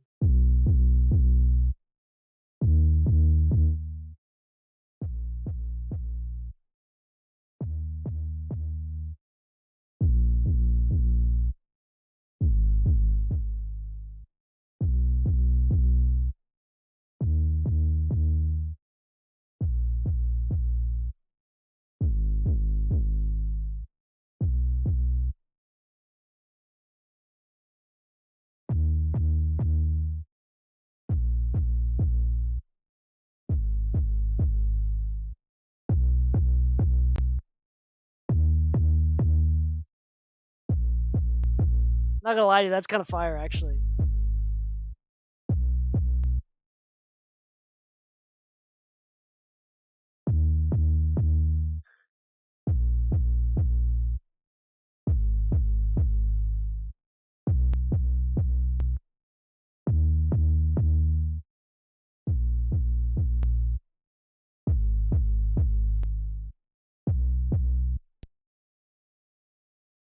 I'm not gonna lie to you, that's fire. Like that. Yeah, it looks really weird, but I'm gonna keep it. Whatever. Oh, that's the bass drop. Oh yeah, we definitely need the same plugins. In fact, here's what I'm gonna do. Boom. Okay, that's great.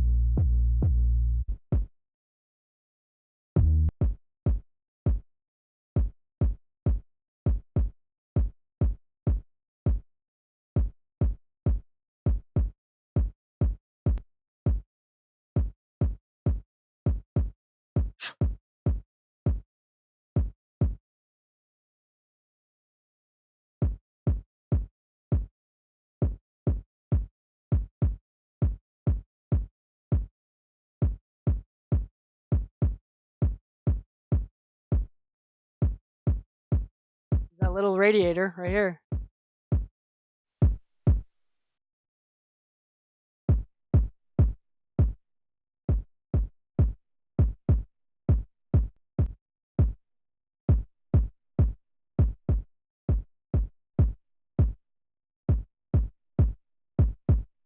So I'm bringing out that mid range.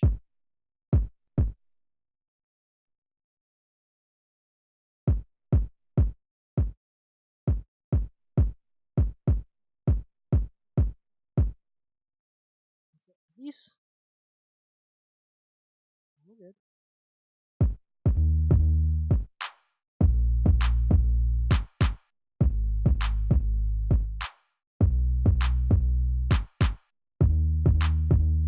I want some more low end in this. Wait a second. New plugin. New plugin.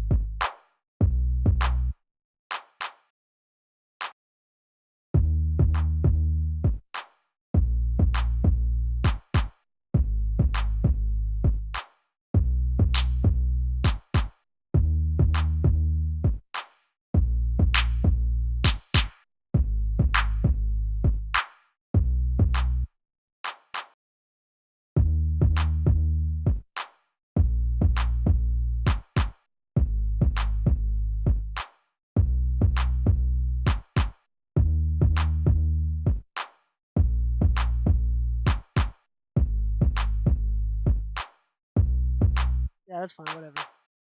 I just wanted to use the new plugin.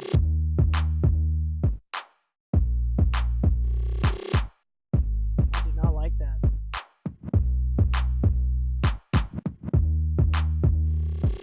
Probably makes sense later. What if I just destroyed these? One just like, yeah.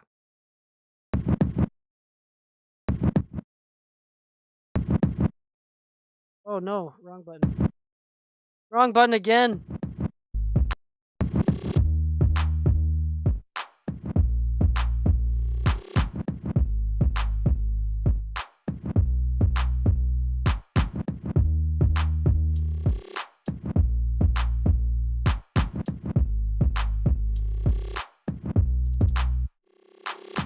I like that.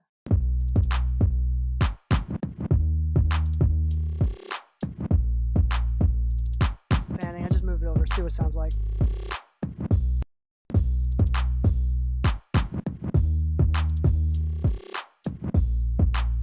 I hate open hats.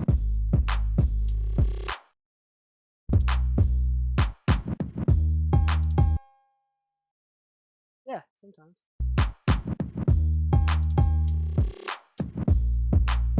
Let's go that way. That's that. What is this?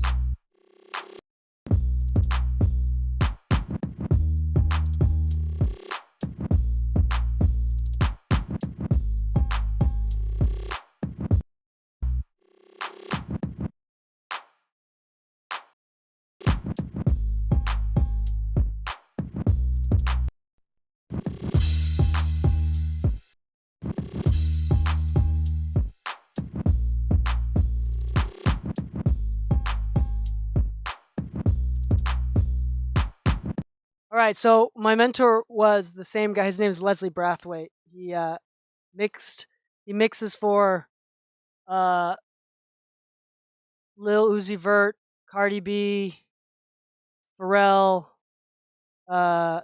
Jack Harlow. He worked with Michael Jackson. Anyway, my boy Leslie, my man, he's awesome. And I will always remember this. One of the most common questions he always gets is, how do you balance the kick drum and the bass and the 808? How do you get them to work together? And he says, turn it up. Like as in like sometimes if you want separation between the kick and the 808, turn up the kick or turn up the 808, whichever one. Like just sometimes it's just turning it up.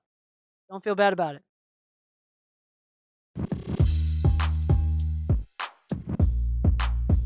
A lot of low end. I love it. Okay, some cheating plugins.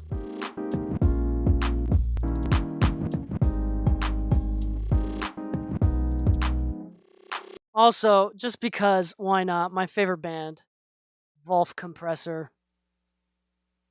Please tell, you know Wolfpack, right? Oh, so sad. Whirly, so sad, Whirly. So sad.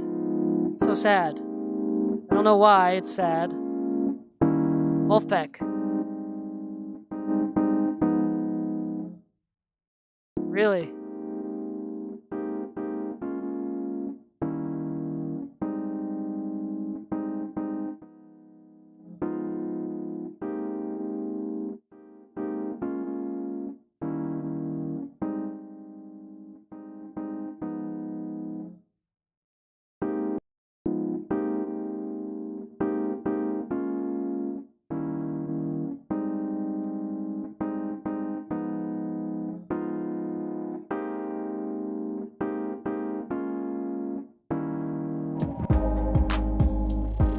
It's like an auto EQ plugin. It's really cool. It's like AI. Here's what we're going to do with these saxophones. I'm going to put them into another group. We'll call them saxophones. As reference to, oh crap, I didn't do the right one. As reference to Homer, when he blows into Lisa's sax and he says, saxophone, because he doesn't know how to play it. Saxophone. You seen? You know what I'm talking about? You know what I'm talking about? All right, here we go. We're doing this.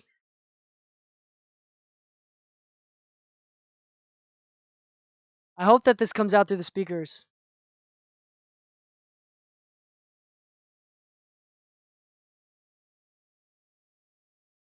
What I wouldn't give to hear Lisa play another one of her jazzy tunes. Saxophone, saxophone. Oh. I miss the way Bart would say something and then say dude. I wish I knew something about the baby I could miss now. You mean Maggie?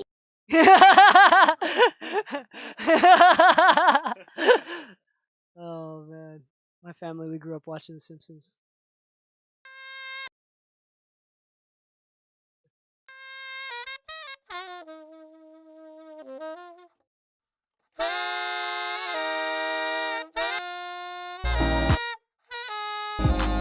Real saxophone.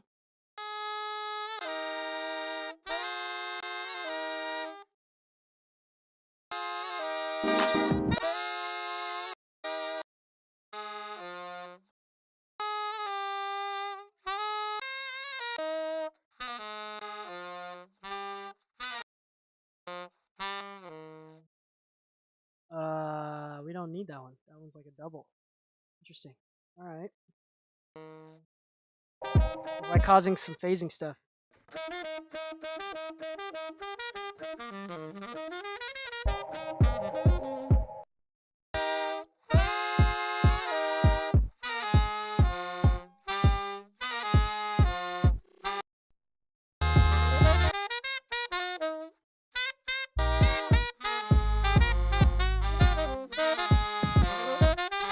Let me do this before I forget. Oh, I already did do it. This needs to go to beat. Plus. Okay, so there's a saxophone VI plugin called like Sexy Sax that was available a long time ago. And it was super awesome because there was a knob on the Sexy Sax virtual instrument plugin. And the knob, all it said above the knob was sex. And if you turned it up, it would add reverb. So we're going to do that now. We're going to try this one. Let's see how this one goes. No, it's still available. I don't know what it's called.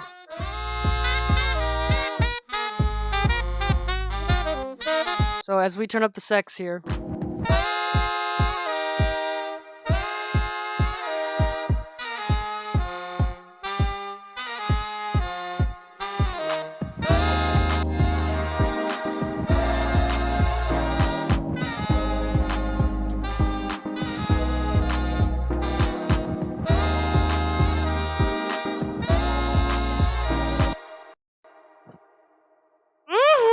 So with that reverb, you're routing all the saxophone tracks out through like group, right? So you're throwing that reverb like right on that instead of like on a bus that you're individually leveling? Ask me why. Why did you do that? Because that took 100 less clicks.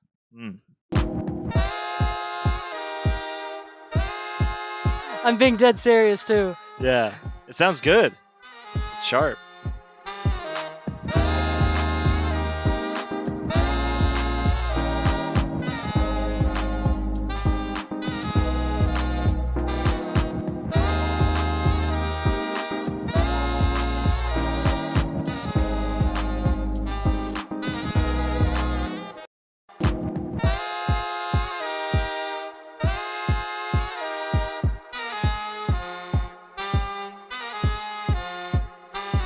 Monk, EQ.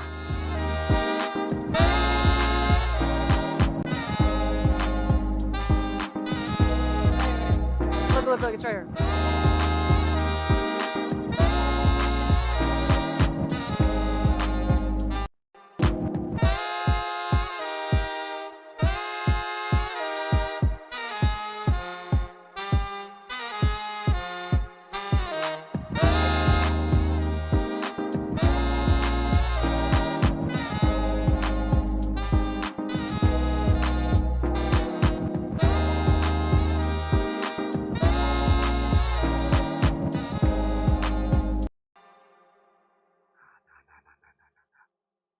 this to me. Don't do this to me. We're gonna do my LA2A.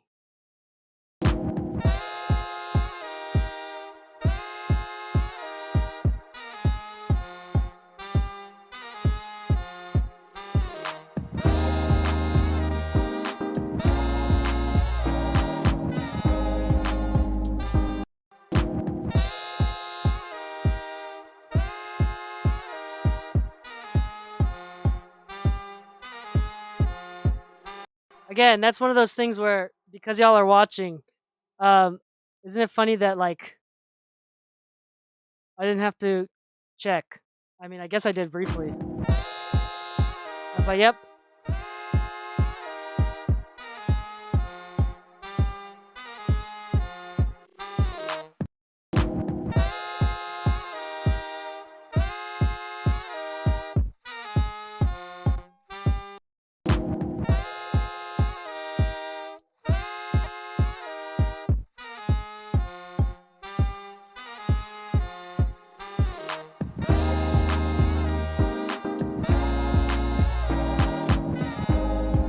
So also, this is a common. This one. It might be different because the saxophones are a main part of it. But if you ever listen to Earth, Wind, and Fire, you know how important the horns are in any Earth, Wind, and Fire record. Crucial. In fact, if you had to recall it by memory, how loud do you think an Earth, Wind, and Fire saxophone or the horn section is mixed? You by memory, if you had to guess, it's very loud, right? Yeah. It's ridiculously quiet. But it sticks out, it pokes! It pokes through so harshly and in such a nice way that it's become a major part of the melody. Even though it's actually really quiet, but nothing competes with it because it's very sharp tonally. Sharper than this.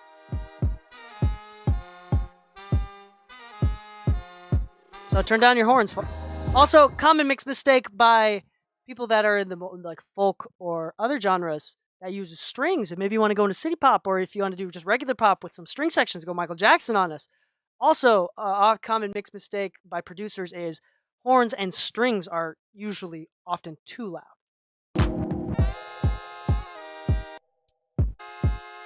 Yeah, so we have a question. What was that reverb you put on the saxophone group? You were using Valhalla Vintage, right? Yes. Thank you for actually. That's a good idea. You should read off if there's any questions. You should read it off For sure. But yes, it is the Valhalla Vintage verb on. This is the factory default setting. I just lowered the decay, low cut, so it's not too muddy, and then just mixed it down. Maybe adjusted the pre-delay. All right. Yes. 'Cause why not? I could do a brighter one, but I like this one. I like the darker sound. Sounds good.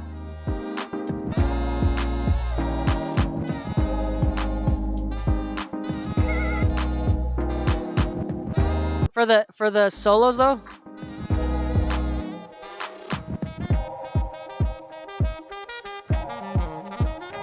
for saxophone specifically, I might add a little bit more of that verb.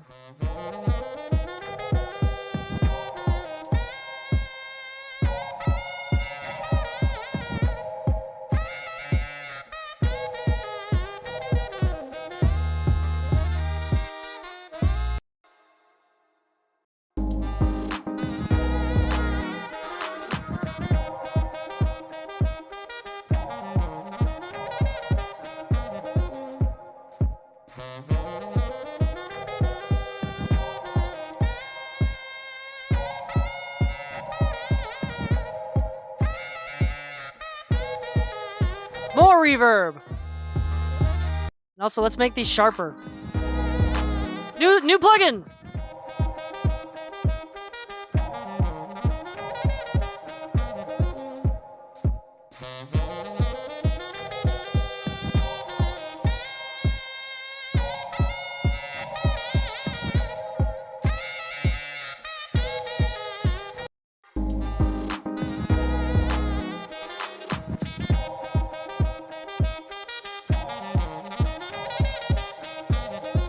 That cuts through, but it's not too bright.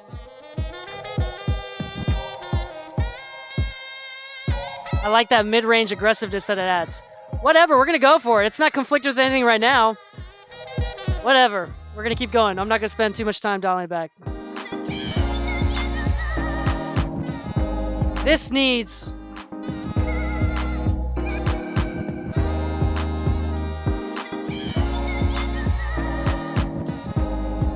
Oh yeah, this definitely needs that.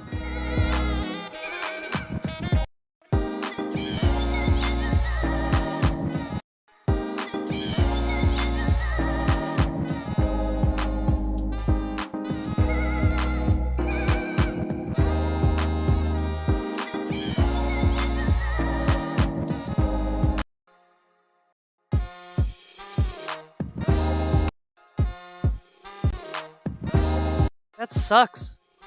What is up with that?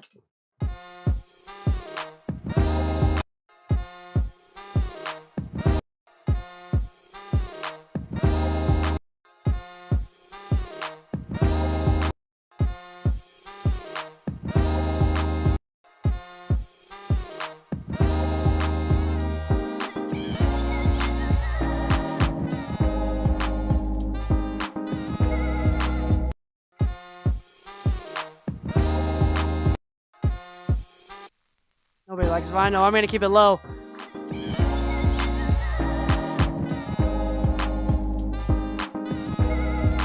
Alright, pretty minimal plugins. Oh, way better. It's one of my favorite plugins right now.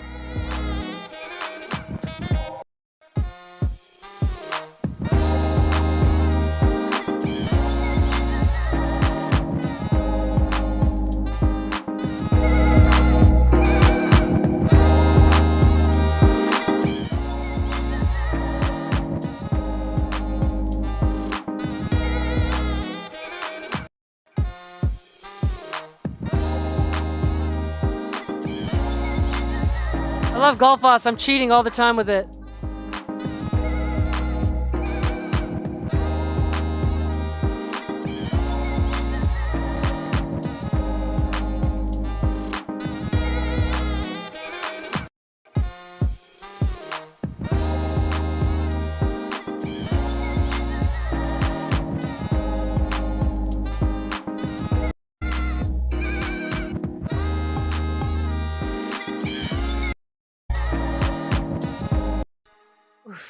But it's a shame. Okay, now we're gonna... You don't need him, girl, he needs you. You're stronger than you ever knew. To the curb, you can use my words. Borrow every noun, every verb. You don't...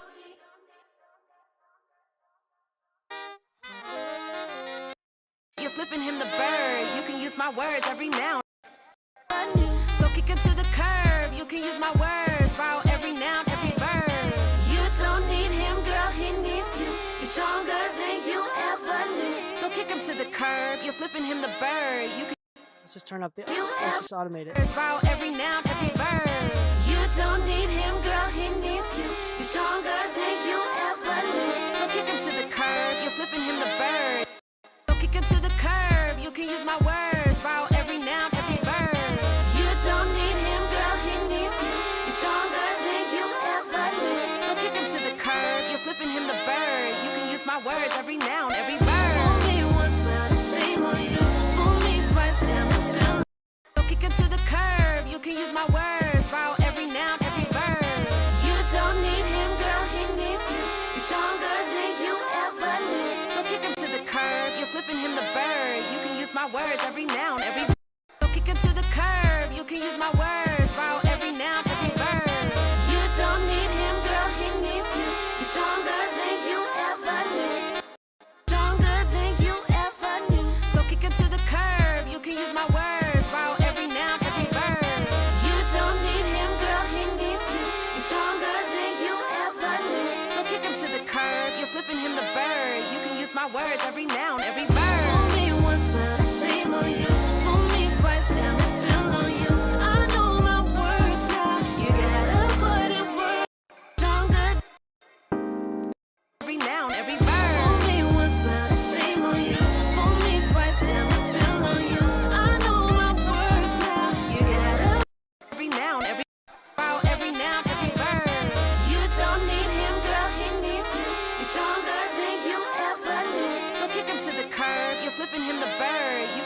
words, every noun, every verb. Fool me once, but shame on you.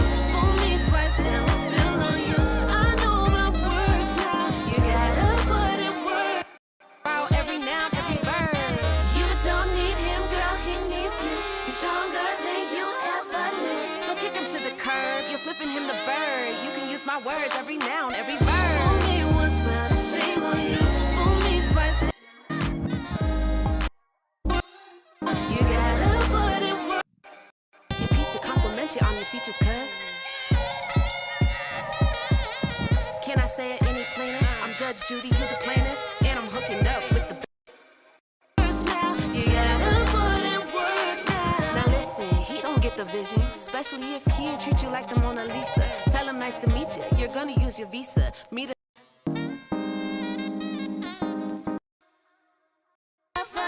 so kick him to the curb, you can use my words, borrow every noun, every verb. You don't need him, girl, he needs you.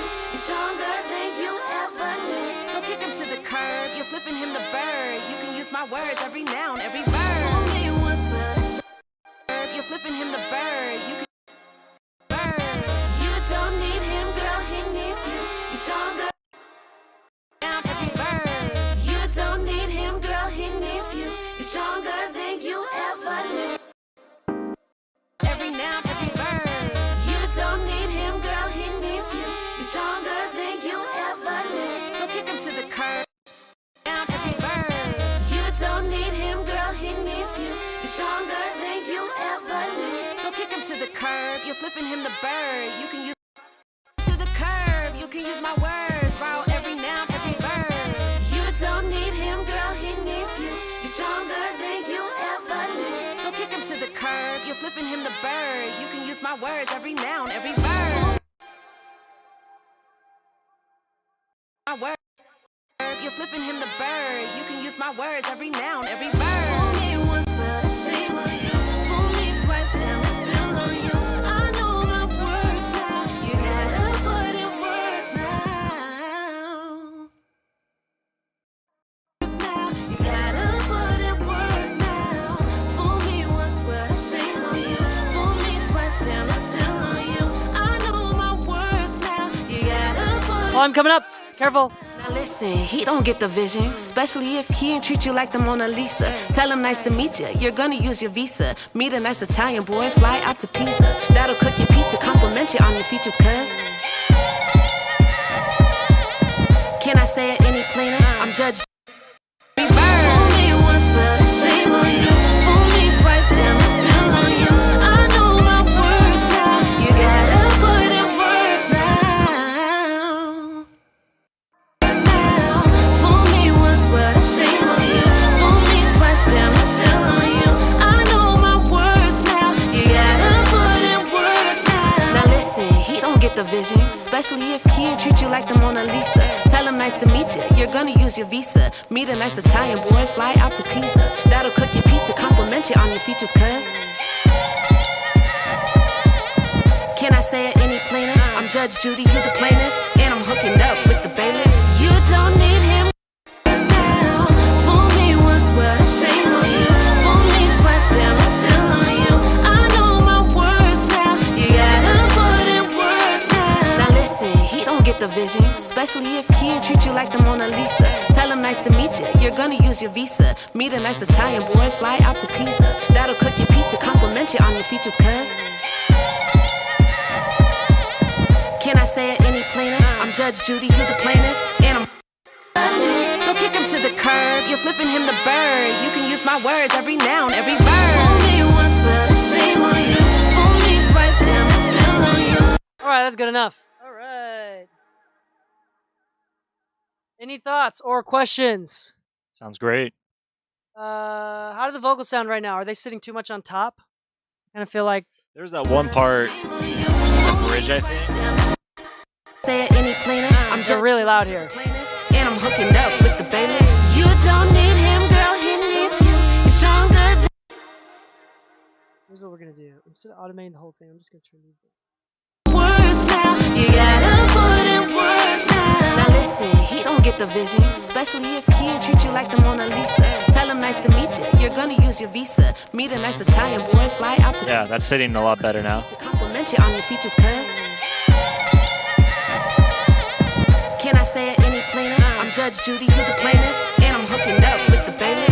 You don't need him, girl, he needs work now. You gotta put in work now. Now listen, he don't get the vision. We have a question You can use my words. every de-esser round, on the every mix word. bus. You was, but shame on you. For me twice, now I'm still on you. I know my work now. You gotta put in work now. Yes. Now.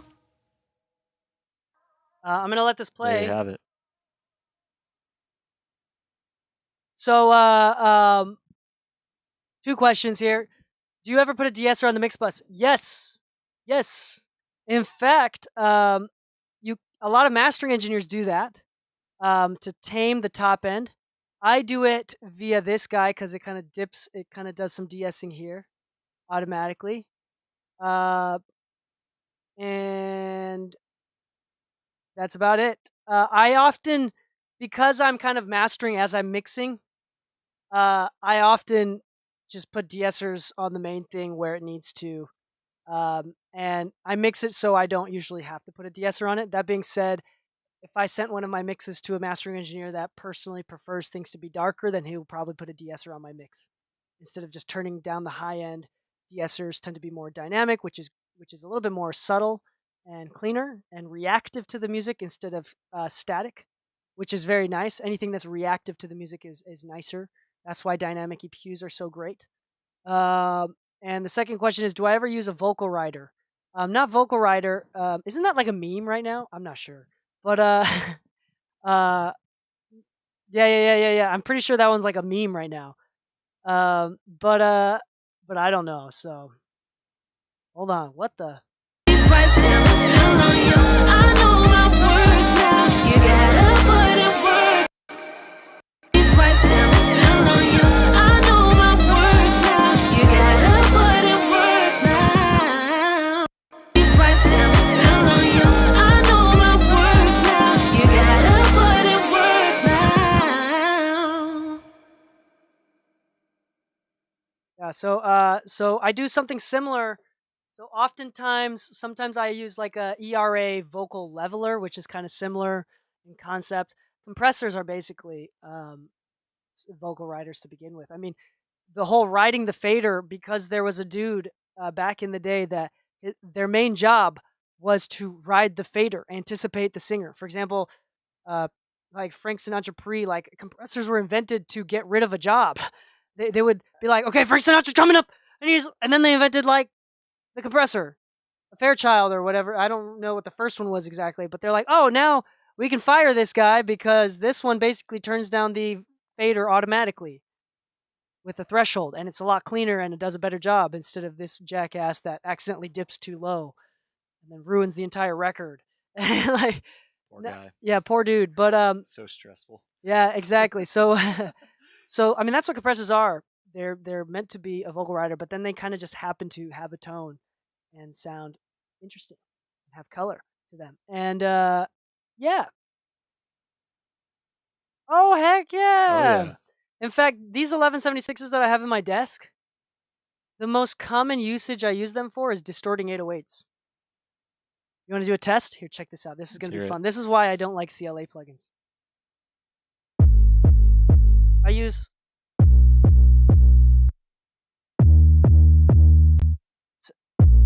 so if I compress,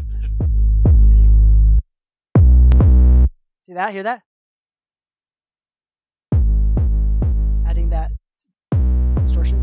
Oh yeah, definitely. If I take down the attack, darkens it up.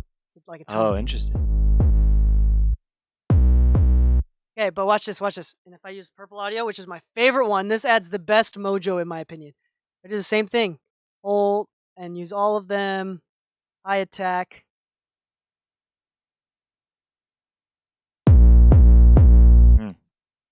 This one's cleaner. I like this one. It's got more mojo in the low mids. Same thing. I can blend in that. That's so I interesting. can blend it in. Let me do it with the The CLA 76 is so renowned. Oh. And I go all and do the same exact thing.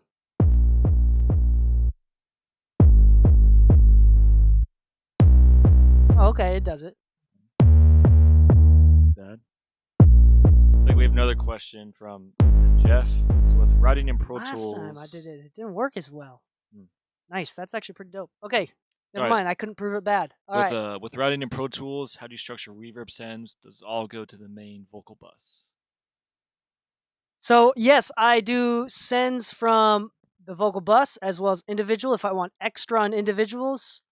And I usually just have 4. I have 2. Usually my default mixing template is 2 reverbs. I have a long haul type thing. I have a room reverb, and I have 2 delays. I have a slap delay, which I love, and then as well as like a quarter note delay as default. But I usually, when I say my template, all it does is it creates the routing. I still put in the actual plugins in every single time, because I don't believe that every song requires the same tools. But often that's kind of usually my go-tos if I'm in a rush. Yes. And then sometimes I do the freaking the verb on the insert and just do it as a blend. Because why not? The only problem with that though is that if I want to pan something and then I put verb on it, it doesn't work very well. I mean, obviously. Because if I pan it, if I do a mono signal pan it, and then I put the reverb plugin on it, it'll put a stereo, and then all of a sudden if I switch the right side to the left side, then all of a sudden the reverb is only going to come out of the left side too, which kind of defeats the purpose of the reverb. Because the reverb is supposed to emulate the space, which is stereo. So, as you noticed, that's why I did bus sends on the solos, on the saxophones. Although I never really panned them, so it doesn't matter, and they're already parallel anyway. But the verb, the send would go to a stereo. Anyway, I'm gonna print this. Any other questions so far? Dope. Enjoy this bounce down. Which is muted? Gosh dang. Okay, let's do it again.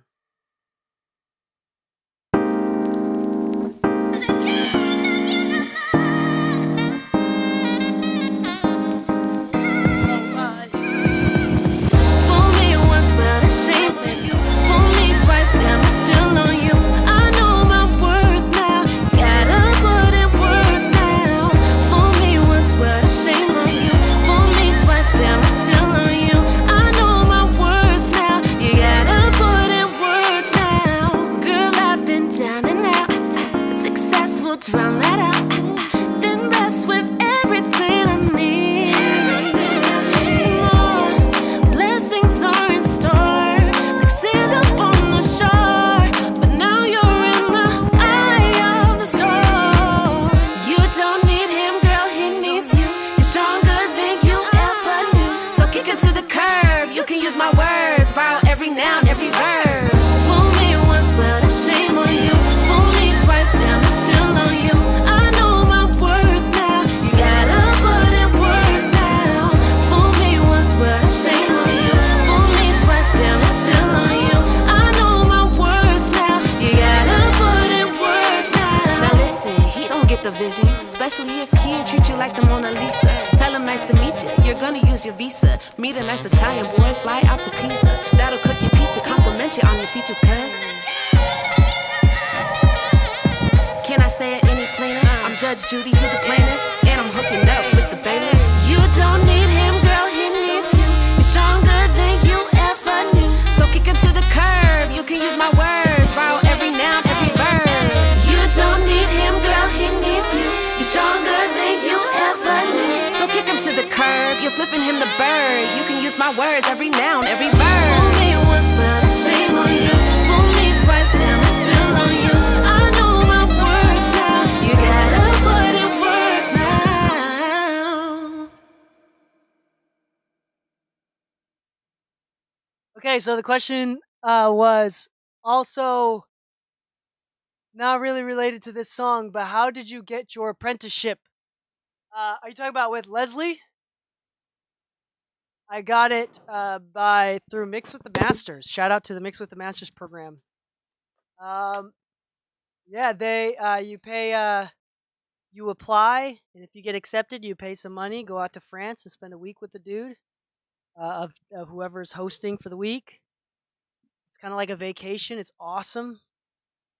And that's how I met Leslie, and kind of that's when I started the podcast. Was after that on the podcast, which now officially broke 20,000 monthly listeners or 20,000 downloads every month, which is great. I think it's only 10,000 downloads a month to be in the top 1% of all podcasts to begin with.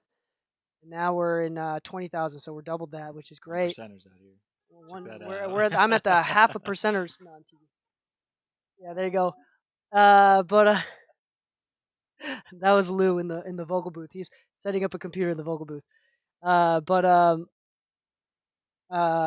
Let's see. That was Mixed with the Masters program. It was really dope. I recommend. I talk about it on the podcast. If you go to mixingmusicpodcast.com or go to Spotify and just type in Mixing Music. The podcast is called Mixing Music. And in one of the earlier episodes, I talk about what I learned with Leslie Brathwaite during my time there. That's a very important thing, and I talk about some of the things that I discuss and problems with confidence that I was able to get over thanks to his help. So it was great.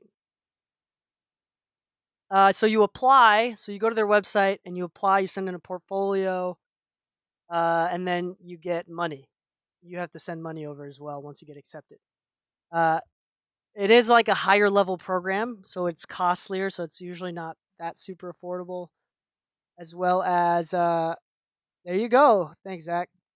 But as well as if I'm not mistaken, as far as I understand, and I'm probably wrong, but when I asked, because I got a school scholarship to go out there.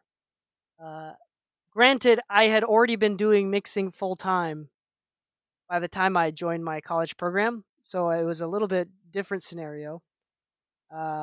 I was already really experienced, but I think I was the first college student to join that program. At least the first college student to ask to pay via scholarships, because I counted as internship credit from Full Sail, which is where Leslie graduated from. So it probably was one of the first, although that doesn't make any sense either. Mix with the Masters. It's called Mix with the Masters. Thank you, Zach. Yeah. All right. Also, if anybody's watching right now, I'm at 99 followers. If you're watching right now, hit me and give me that one more. Give me that 100. You can unfollow afterwards. No, I'm teasing. Don't do that.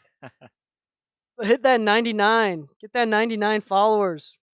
Up to 100. This is some BS. What are you making me do? I'm not working for free. Give you all this life advice, and then get 99 followers. What's that BS? I'm teasing.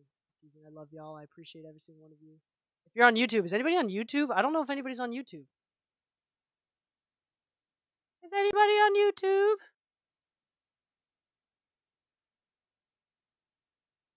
What? Someone's on YouTube. Someone's on YouTube. So if you're on YouTube, switch over to Twitch and follow, or just subscribe on YouTube. I'm at 496 subscribers. I only have 496 subscribers on YouTube. So I need 4 more subscribers on YouTube. There you go. I do a bunch of like BS videos, like shaving my butt in the shower. Yes. No, I'm kidding. Why would you think that? Yeah, Zach, you don't know me, bro. People want that content. People what? No, they don't. Yes, they do. Not my hairy ass. That's why you're shaving it. That's the point. They don't want it. They don't want it that. shaved. Oh, Zach, thank you for subscribing. I'm now 3 away from 500. Oh, I really highly recommend it. You have to apply. Yes, with a portfolio. Well, I mean, like, yes, but I don't know because they're also making money from it. So I think that, but usually it's the engineer, the person that's hosting that is a major part of picking. If I'm not mistaken, yeah, they only accept like 12 to 18 people or something like that, and it's from all over the world. It's worldwide. So like half the people were European. and the other half. Oh yeah, we still text each other. A couple, and it was a pretty high group too, like high level group. Like a couple of them already had some platinum records and gold records, so it was really dope. And this is part of the reason why I started the podcast and started getting more confident with my mixes, because I think there's like 12, 14 people there, and we all had a time and a day to show Leslie our mixes for critique and feedback. And out of the 12, 14 people, I don't remember, only two people did he listen to the entire song and say he had no feedback for, that it was done. And I was one of the two. Wow. And I felt like I was the least deserving. I was from Utah at the time, some Asian noob that doesn't deserve to be here.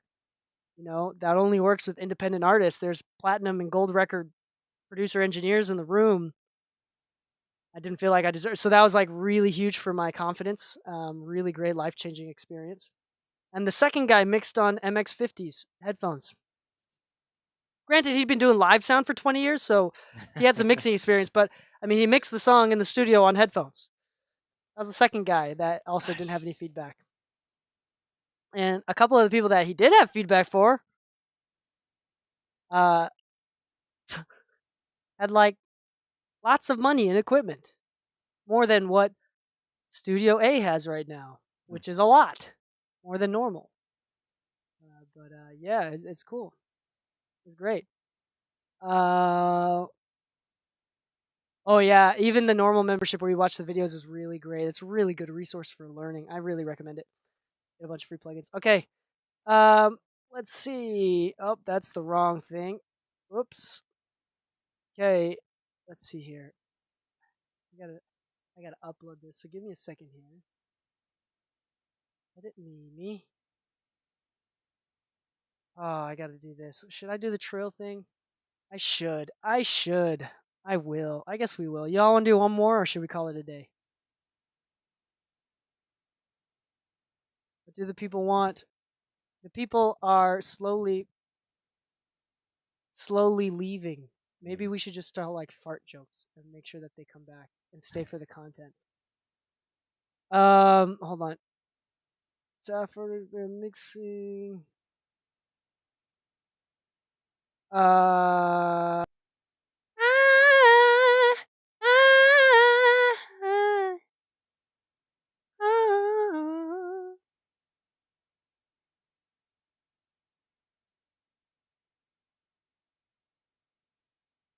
right, and then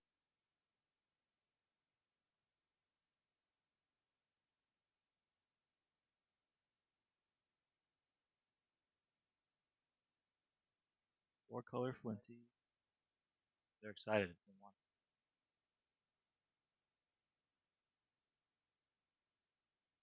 I'm getting tired, but I'll do it. I'll do it because I love you. I love you, random citizen. Who said that? Four color Flinty. All right, I'll do it. Your support is carrying me on. Is that one of y'all? It's not Okay, me. No. okay.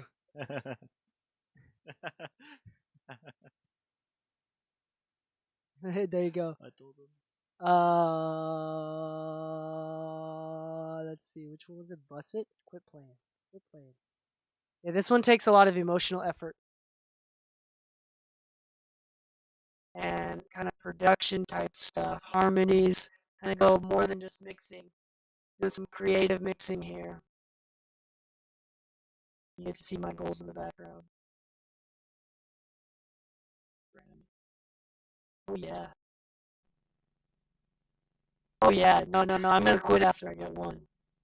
I'm gonna quit after my first Grammy, and then just like go back to like investing in businesses. I'm like kind of joking. I don't have to quit music to invest in businesses. In fact, I made and saved a lot of money on taxes because I did a lot of investing this year. Real story. Alright. Okay, so we're gonna convert these. I like the folders. As the folders look looks nicer. Same routing, it's just aesthetic or just organization. Where's the bus? Okay, convert to routing folder. Wait a second. These are not all. What? What is this? Fool me once, yeah, shame on you. Fool me twice, yeah, that's on you. I know you heard me. You know what I'm gonna do? I'm gonna change these to plus.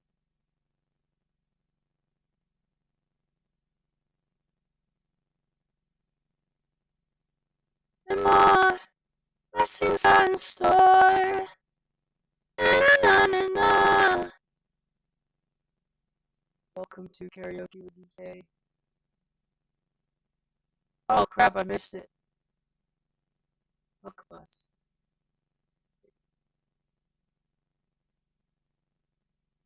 This is the bridge bus. Why? Why are these routed all weird? Bridge bus. Bridge bus. And bridge bus. Oh, what a bridge bus. Yes, it's a bridge bus. You know, here, while I'm setting this up, let's listen to some music. Or, no, hold on. Ask some more questions. I'm forcing y'all to ask me questions. Let me give you. I'm forcing you to make me give you value. I've had the mic for a while. Oh, here's one. If you don't have all these super sexy plugins that you have, how do you advise someone to? I mean, like, instead of using X amount EQ, do you recommend any EQ, but just understanding how an EQ works to get the job done? Or is it like, no, you have to have this plugin, or you can? I don't know if that question makes sense, but Yeah. if you don't have the quality of plugins and gear that you believe it might take, how do you do Oh, it's Braden Flint. Braden, this is Mitch from BYU 2. I guess. No, what's up, Braden Flint? He's the DJ guy.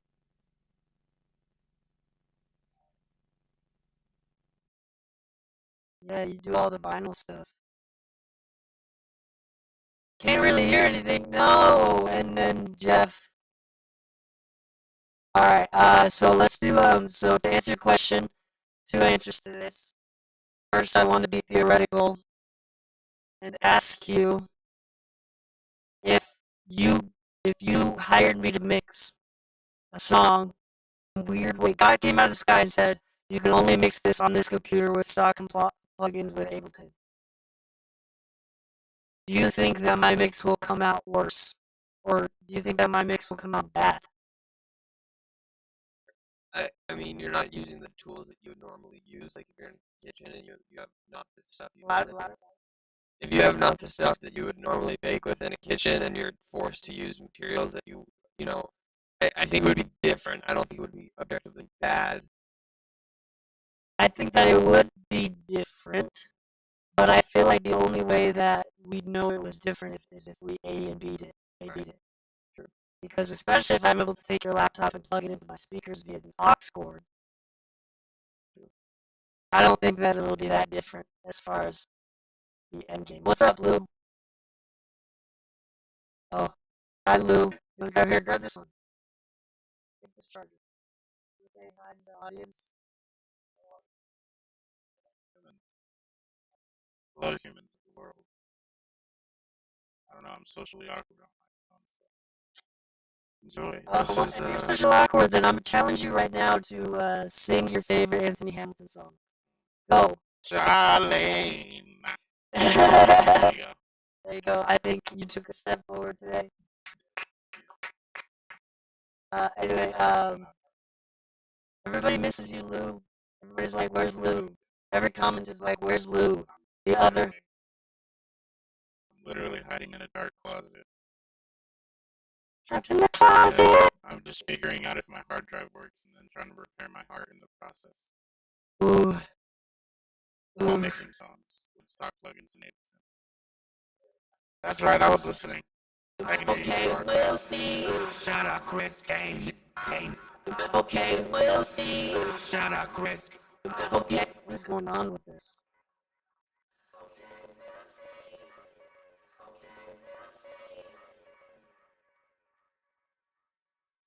Alright, so I'm gonna do this. This. So, This. so real quick, the takeaway is if you know how to use the stuff, it will sound good. If you know how to use an EQ, you can make it more loud. It's the ear! So let me add to it and say, and the gear. But more importantly, if you don't have the ear, then the gear means nothing. And if you have the gear, if you don't have the ear, but if you do have the ear, but you don't have the gear, that's also what you don't have is excuses. Didn't Grimes do like her whole first album like only on GarageBand too? Your mom did her first album only on GarageBand. That was really good timing. Yes. I got you so good. Shout out to Take Christy. that. Christy didn't know him on GarageBand. And my dad is Elon Musk. No, I'm teasing. Oh, they're playing it right now. SNL's probably already ended. Yeah, Because we're we're on the West 3 hours Coast. ahead, so it's way over. Dang, now. I'm excited. I watch SNL every week. I'm a fan. Really?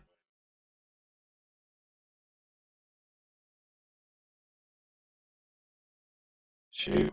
Oh no. Did he suck that much? Shiba Inu coin? Nice. It's only up from there. It's only up from there. Yo, I'd invest in some Shiba Inu coin. That's cute. Some cute stuff. I like cute things. What can I say? I'm Japanese. So what are Because some, that's how that works. what are some tips or advice you would give to people improving their ear? Do this a lot. That's about it. Yeah, do this a lot. No, but for reals though, do this a lot. Do you think mixing for other people helps? I mean, obviously, but you make music too, so this is good. It's like when you mix your own stuff, you're able to approach that because you've mixed so many others.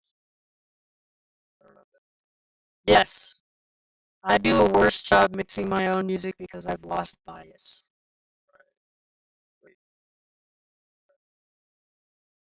Say it again. I do a worse job mixing my own stuff because I've lost bias. Oh, that's all. So, on that note, hey, sheesh, this doesn't take too long. It's just a lot of emotional effort.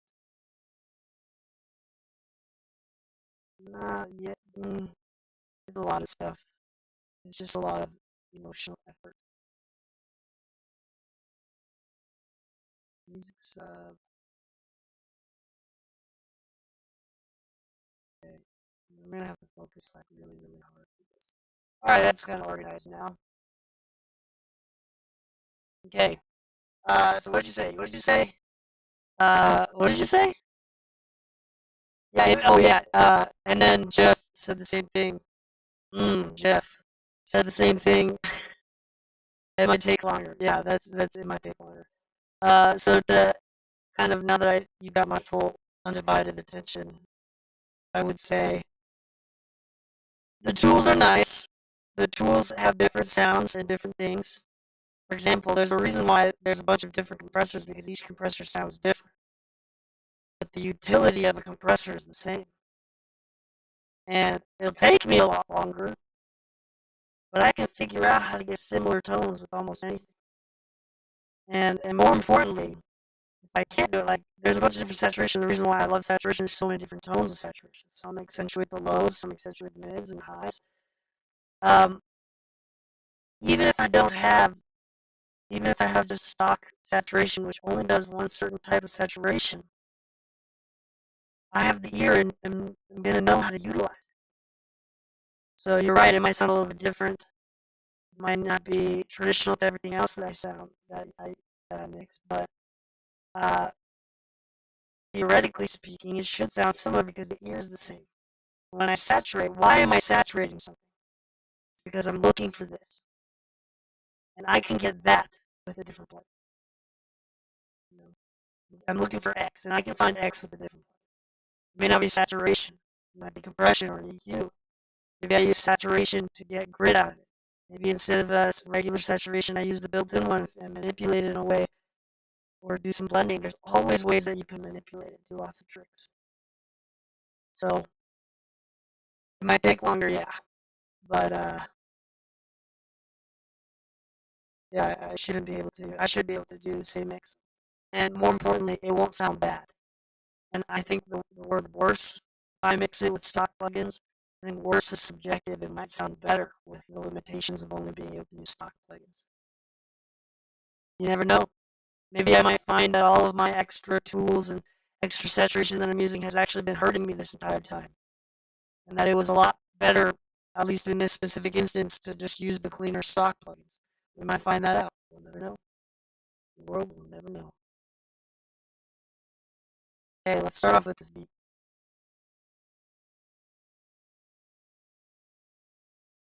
Nice, I can't even hear it. Love it. That's exactly how I want it.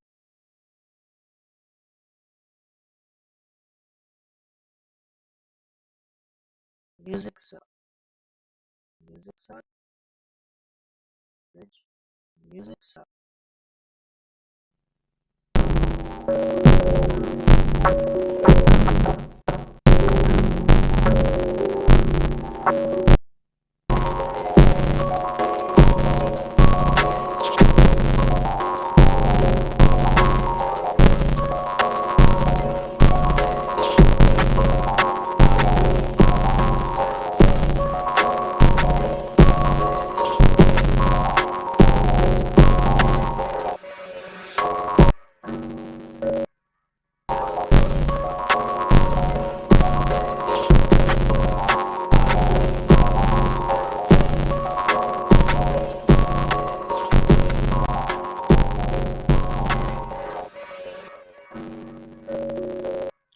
Section. I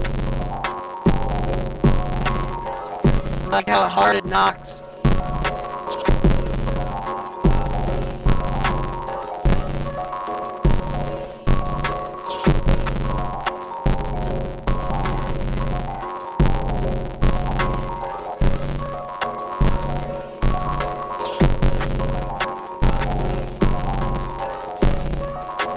Good luck.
Compressor and Saturator from Kush Audio.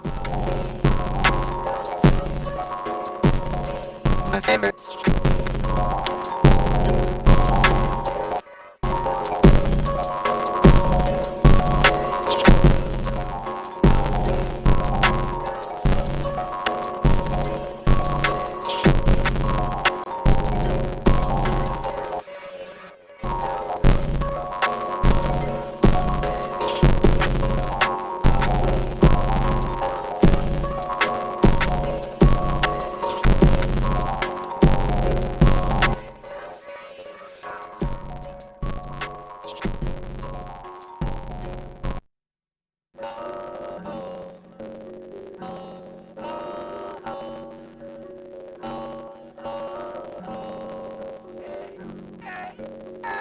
Looking up at the clouds, usually I stay up. Looking from the ground, on down, way up. You can pull me down, no, I just flew home. Ain't play around, don't you know? Key. What's the key? Never know. Never know. Beacha. Beacha.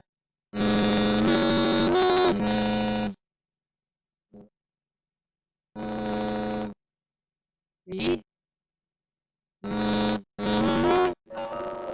Oh. B flat.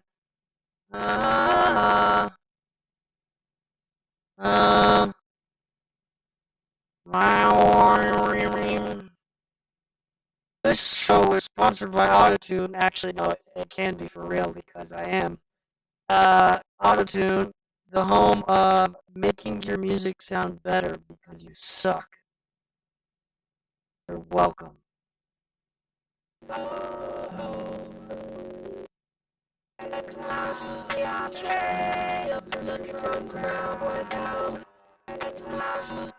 What is going on? There's no delay compensation, now there is.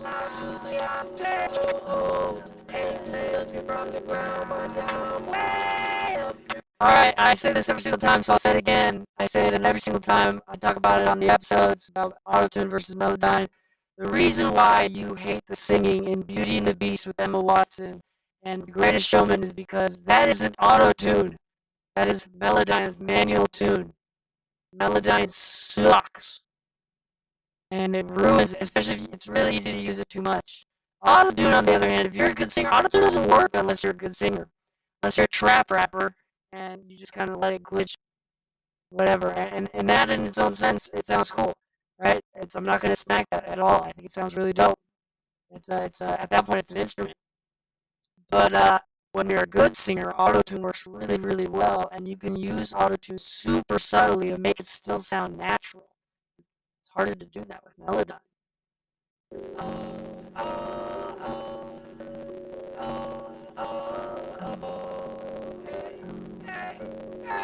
Looking up at the clouds, usually I stay up. Looking from the ground, way up. You can pull me down.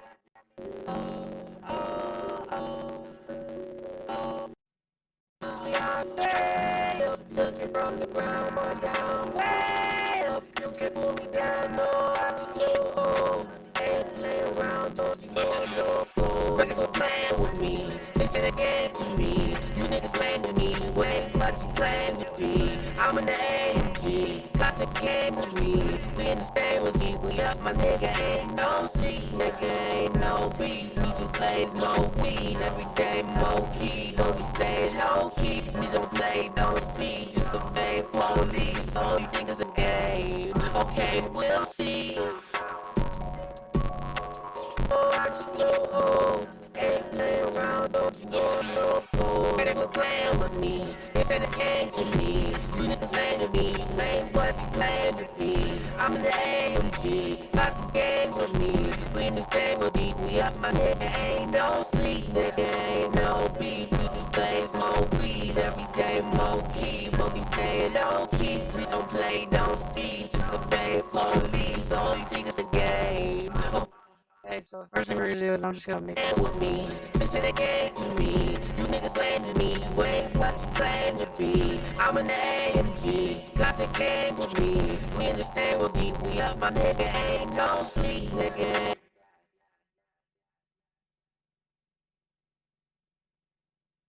Oh no, audio's all glitched. Oh no, why is the master all glitch? Thank you for calling it out.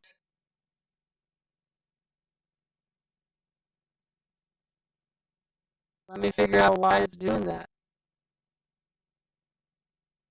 Oh, that's everything. Uh-oh.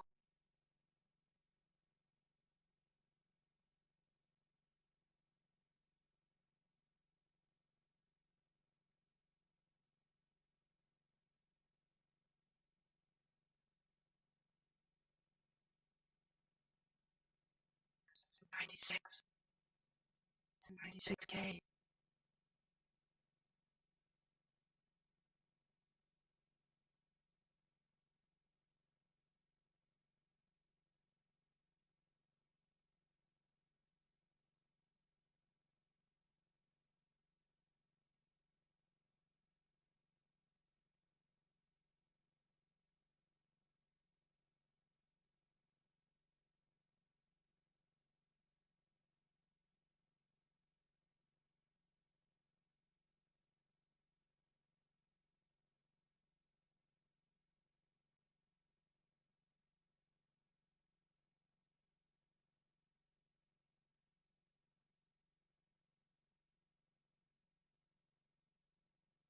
I can't do this on live stream.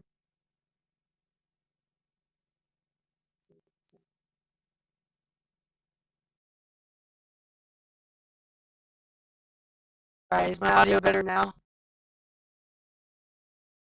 Hold on, no, it's not.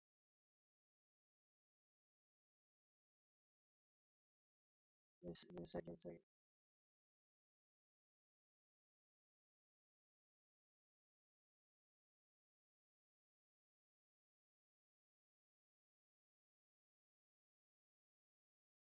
Should be a lot better now.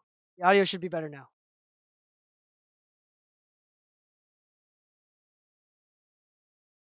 The audio should be better now.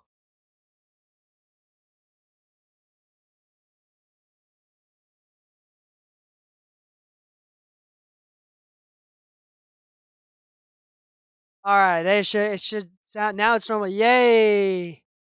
Yay! Okay, so it's because the sample rate of that session is really high. So can't do that. Can't do that. Dang. All right.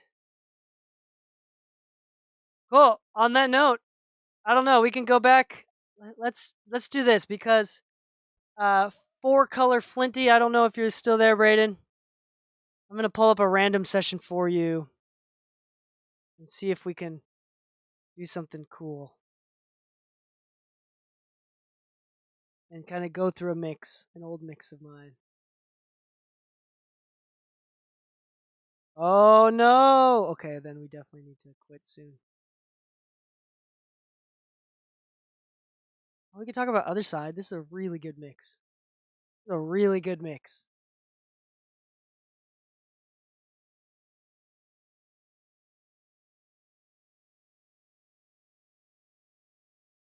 I'm gonna refresh.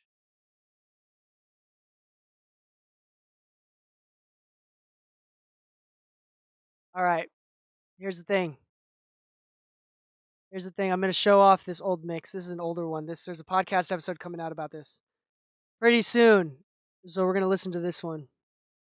This is a really good song. And it's a really good mix. To be honest, we can listen. Hold on. Wait a second. Before we continue, anybody, hold on. Let me go to the Discord group. Join our Discord, Mixing Music with DK.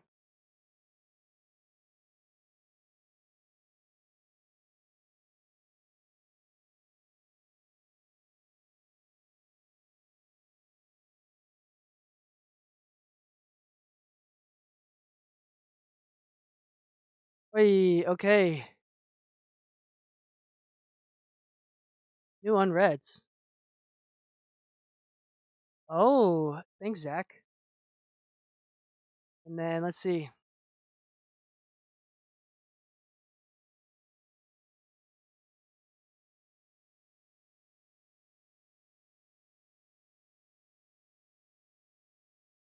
Who wants to do some live mix feedback?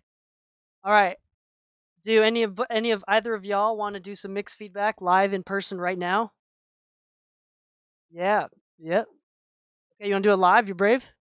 Okay, sweet. Send it to me. Send it to the Discord under whatever.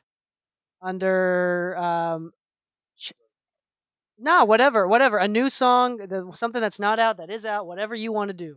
Let's listen to it together. Send me the link via either airdrop it to me if it's a file since you're already here, or send me a link on Discord.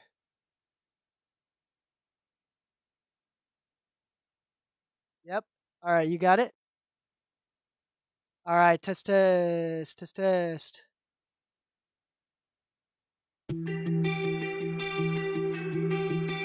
Hold on. You want to talk about this song? You want to talk about it before we just start playing it? So, because the mix was not able to... can you check to make sure that it's still not glitching? I should be fine now. Can you just double check to make sure? Yourself a lie, 'cause in the end you...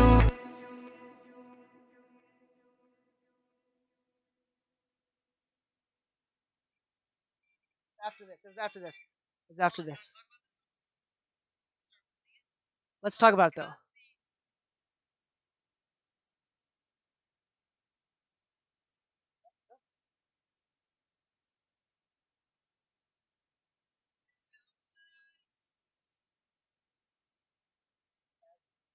Great. Okay, the audio's still working. Perfect.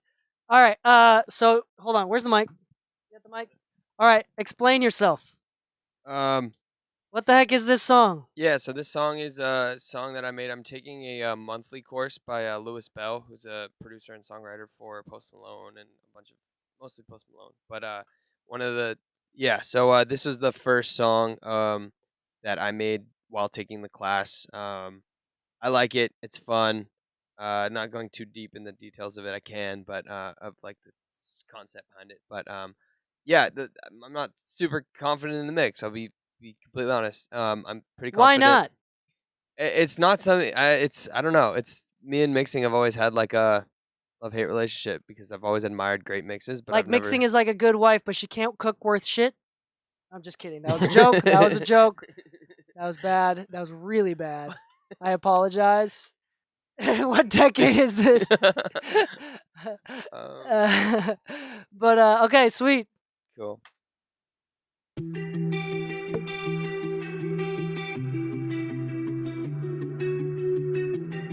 Had to find a way.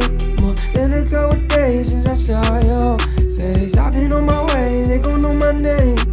Don't tell me you feel the same. I told myself to leave you back. Why do you? I told myself to leave you back. Why do you? I told myself to leave you back. Why do you keep on coming back to me? I feel like this life I could get used to. Yeah, I kick you with my dogs, ain't talking Blue's Clues. Every day I train, ain't talking true. And I got this water, fuck your product, man, I'm cool. I might take your daughter to the barber, tryna cut. Treat her like a queen and I treat her like a slut. Fuck, I'm young and I'm living so free. And I ain't one to bet, but I put it all on me. Had to get away, had to find a way. More than a couple days since I saw your face. I've been on my way, they gon' know my name. Don't tell me you feel the same. I told myself to leave you back. Why do you? I told myself to leave you back. Why do you? I told myself to leave you back. Why do you keep on coming back to me? I've been on my own. I've been on my own. Sometimes it don't seem like there's a way out of my head. Sometimes I just gotta let it go. Had to get away, had to find a way. More than a couple days since I saw your face. I've been on my way, they gon' know my name. Don't tell me you feel the same. I told myself to leave you back. Why do you? I told myself to leave you back. Why do you? I told myself to leave you back. Why do you keep on coming back?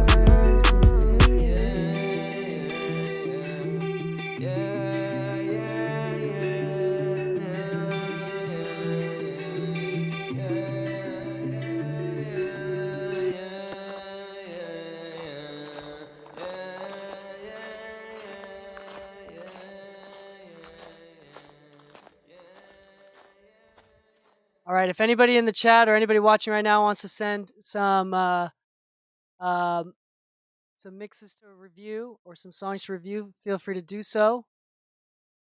But let's talk about this. So, my first question to you is: you just listened in this room with these speakers after I've been mixing for a couple hours, and you always listen to your own mixes a little bit different when you feel like you're being judged by an engineer. So, let me ask you, what do you hear? The word that pops to my head is dull. Like, I feel like the brightness and I feel like I notice in a frequency spectrum, like vertical. I feel like I don't have, like, if I listen to the radio or hot like pop song, I'll notice there's like in the higher end is where vocals sit, and I don't know how to get stuff in different places. And I feel like it's kind of not necessarily mono, but it feels kind of just like all in the center and dull. And I think, whereas I felt like there was like excitement in some of the frequencies, and clarity, and I guess space for all the different sounds. Cool. Is this song released? No, this is unreleased. This is unreleased. Okay, so because I'm gonna be honest with you, I'm a big believer in my job is to get rid of insecurities, not add to them. So if this was released, I would give you almost no feedback. But if it's not, because what are you gonna do? Take it down and re-upload it? Hell no, I'm not gonna add that to your life. That's really stupid. So you're good. You're good. So for this one, I think the first thing is I don't think you need to re-record anything. But I think that because I'm thinking about production is a little bit as well. I think that you should tune the vocals and the hook a little bit more. There's a little bit of tuning stuff going on here. Had to get away, had to find a way.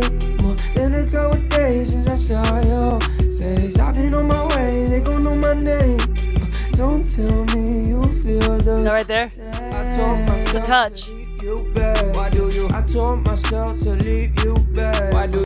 So if you gave this to me right now, I'd just throw some more auto tune on it. Maybe make it a little bit faster or melodyne it a little bit and then auto tune it. But you're really, really close. It's just enough where like a musician like me will notice, a singer like me will notice. But but I really like your melody choices, so that's why I want them to be right. Also, a lot of that in the vocals. I've been on my way, they gon' know my name. Don't tell me you feel the same. I told myself to leave you back. Why do you? I told myself to leave you back. Why do you? I told myself to leave you back. Why do you keep on coming back to me? I feel like this life I could get used to. Yeah, I kick it with my dogs, ain't talking blues clues. Every day I train, ain't talking true. And I got this water, fuck your product, man, I'm cool.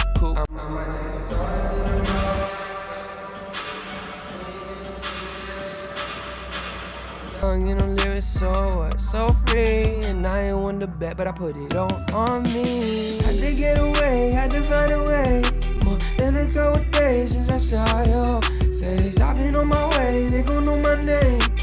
Don't tell me you feel the same. I told myself to leave you back. Why do you? I told myself to leave you back. Why do you? I told myself to leave you back. Why do you keep on coming back?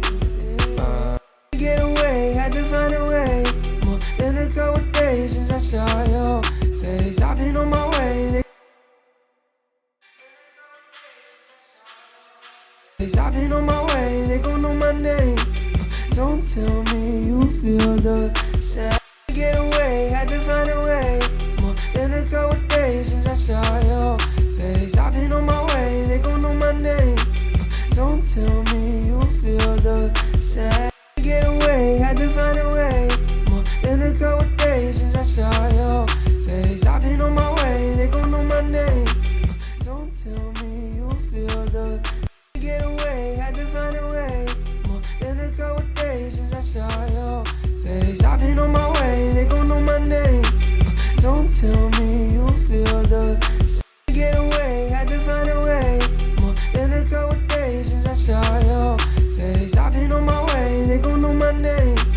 Don't tell me. We're gonna smash it more.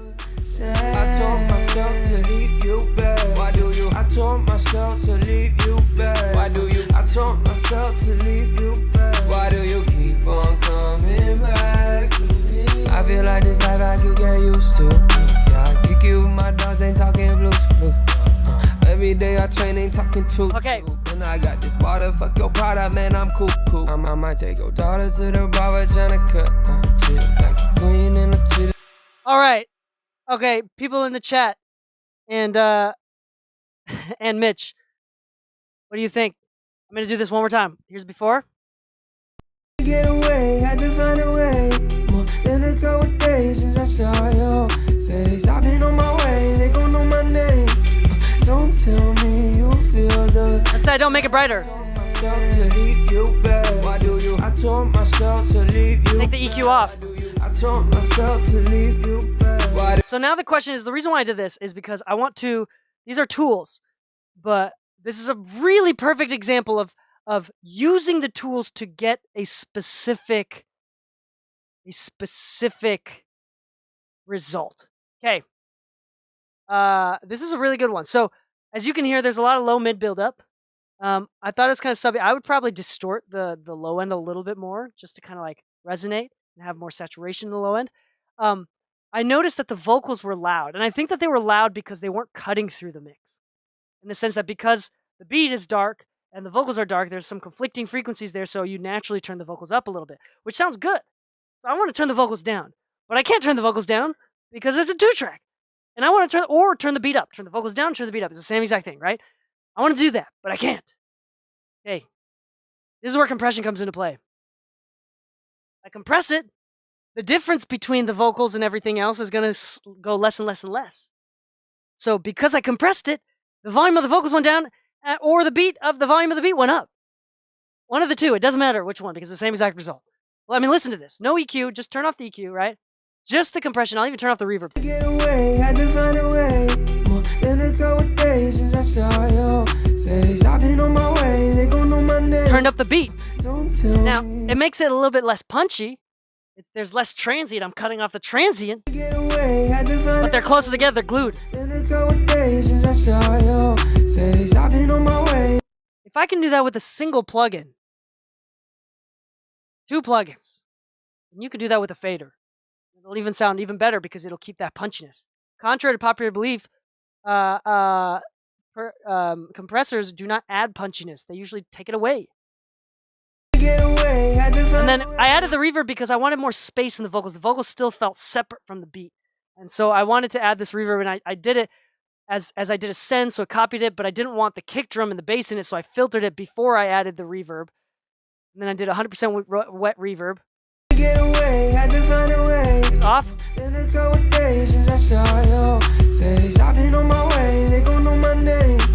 Don't Some tell space. me you feel the same. I told myself to leave you back. Why do you? Now- I told myself. And this is a really good example because this is not, obviously if I had the stems and I mixed it down, took my time with it, it'd sound better.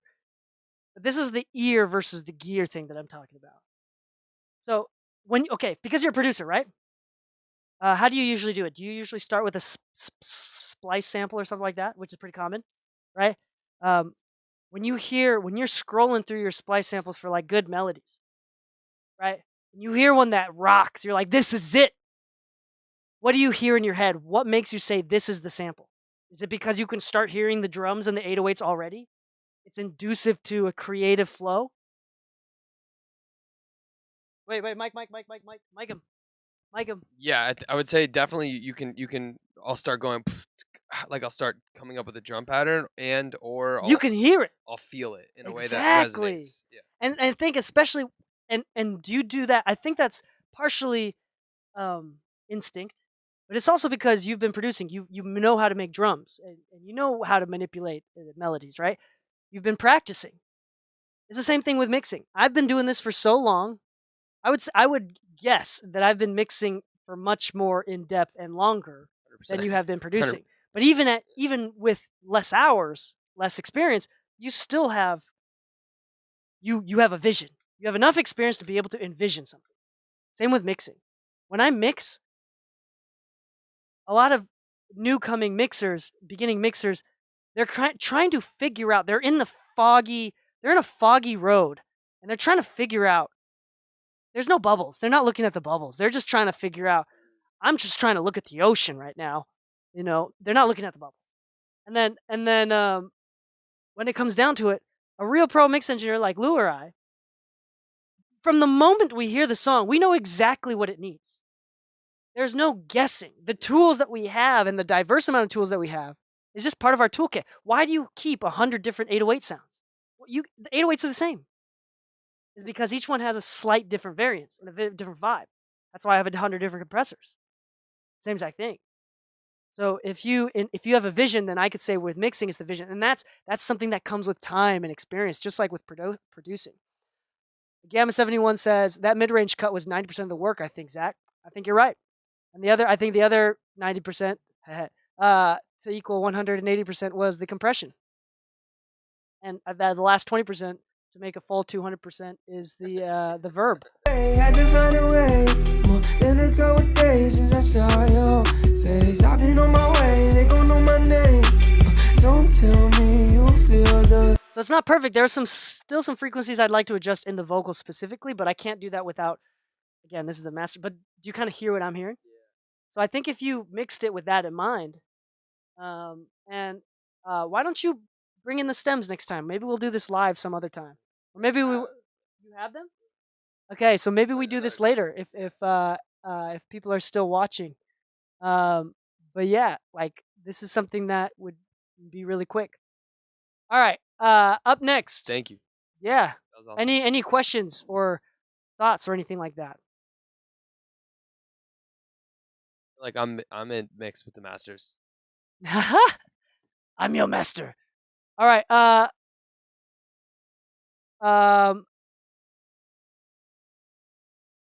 So next up, Max Joy. Are you in the chat? Say hi, Max Joy, if you're in the chat. The name is Max Joy in Discord. On my way, rough mix. Is that you, Max Joy? Are you there?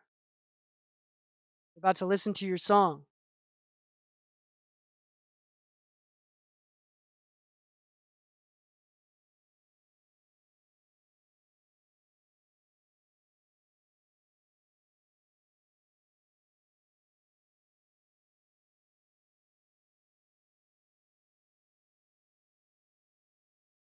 Hey, Max, let's listen to this. No, we're not going to deal. I don't know if it compresses the signal, but it already sounds like it does, so I'm just going to download it. All right. So hold on, wait a second. Round of applause to Zach for being brave. Zach. Yeah, Zach. All right.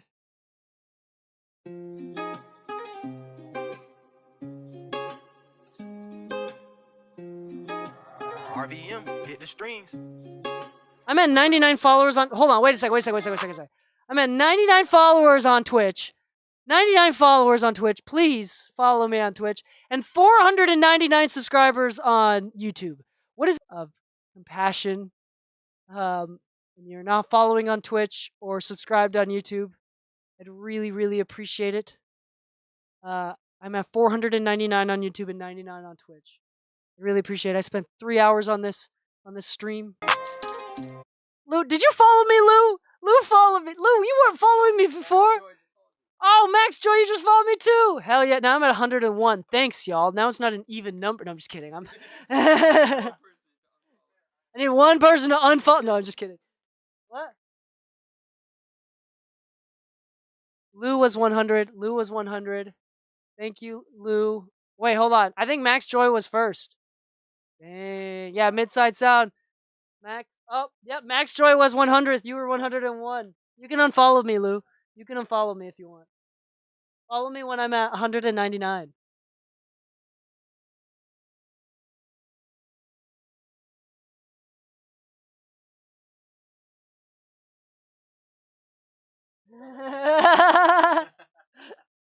There you go. All right. Let's see. All right, let's listen to this song. Okay, I'm sorry, I got distracted. Let's lose a bro. All right, and that is not it. This is it.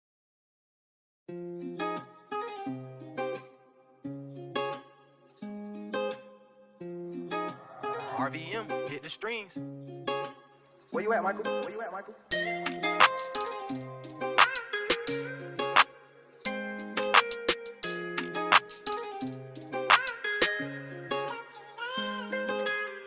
All this hate in your heart, I'ma change that. So many of these boys play you and I hate that. Gonna build you up again, you could bet that. Say the word, I'm on my way. All this hate in your heart, I'ma change that. So many of these boys play you and I hate that. Gonna build you up again, you could bet that. Say the word, I'm on my way. Whenever you need me, you just say the word. Least I could do, you save me from the worst. Believed in the power of the universe. Through and through, it led me straight to you. Had a different view on this life, thought it was full of hate. Now I know that's all lies. There's someone out there that will care for you. And for me, baby, I know it's you.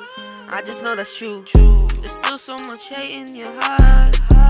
Wanna get rid of your scars. That is completely understandable. But how could I forget someone so unforgettable? Treated terrible. That's why I can't sit back and keep watching you getting hurt. Still won't ever know your worth to me.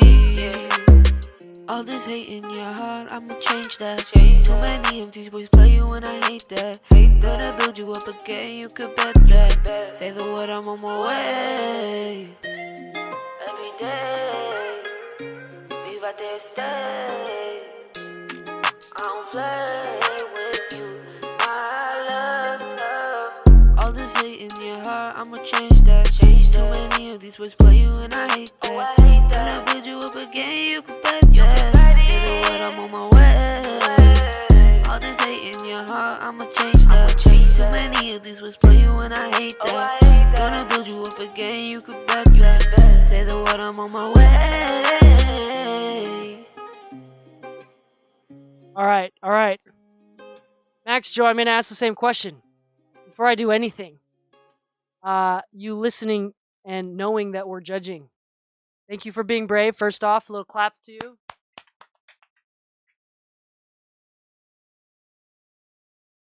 Knowing that we're judging and listening to it.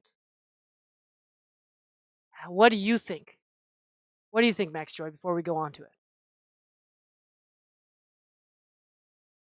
I'm going to give you a second. I know that there's a lag on Twitch, but I want to make sure.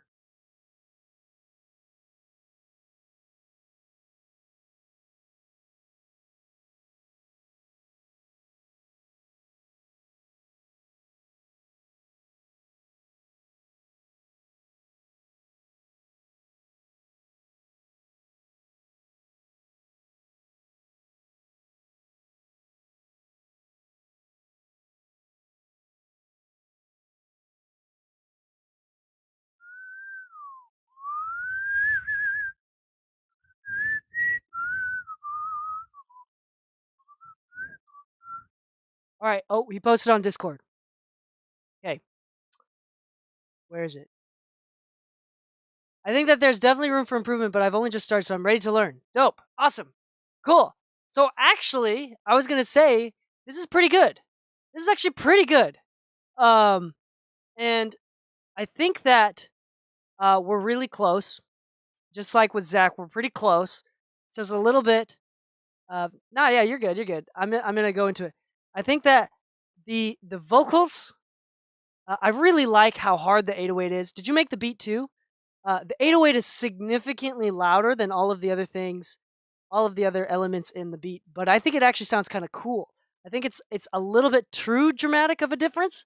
But that being said, so I'm gonna when I'm attempting to do with this two track is to level out the 808 a little bit more, lower the 808 or bring up everything else.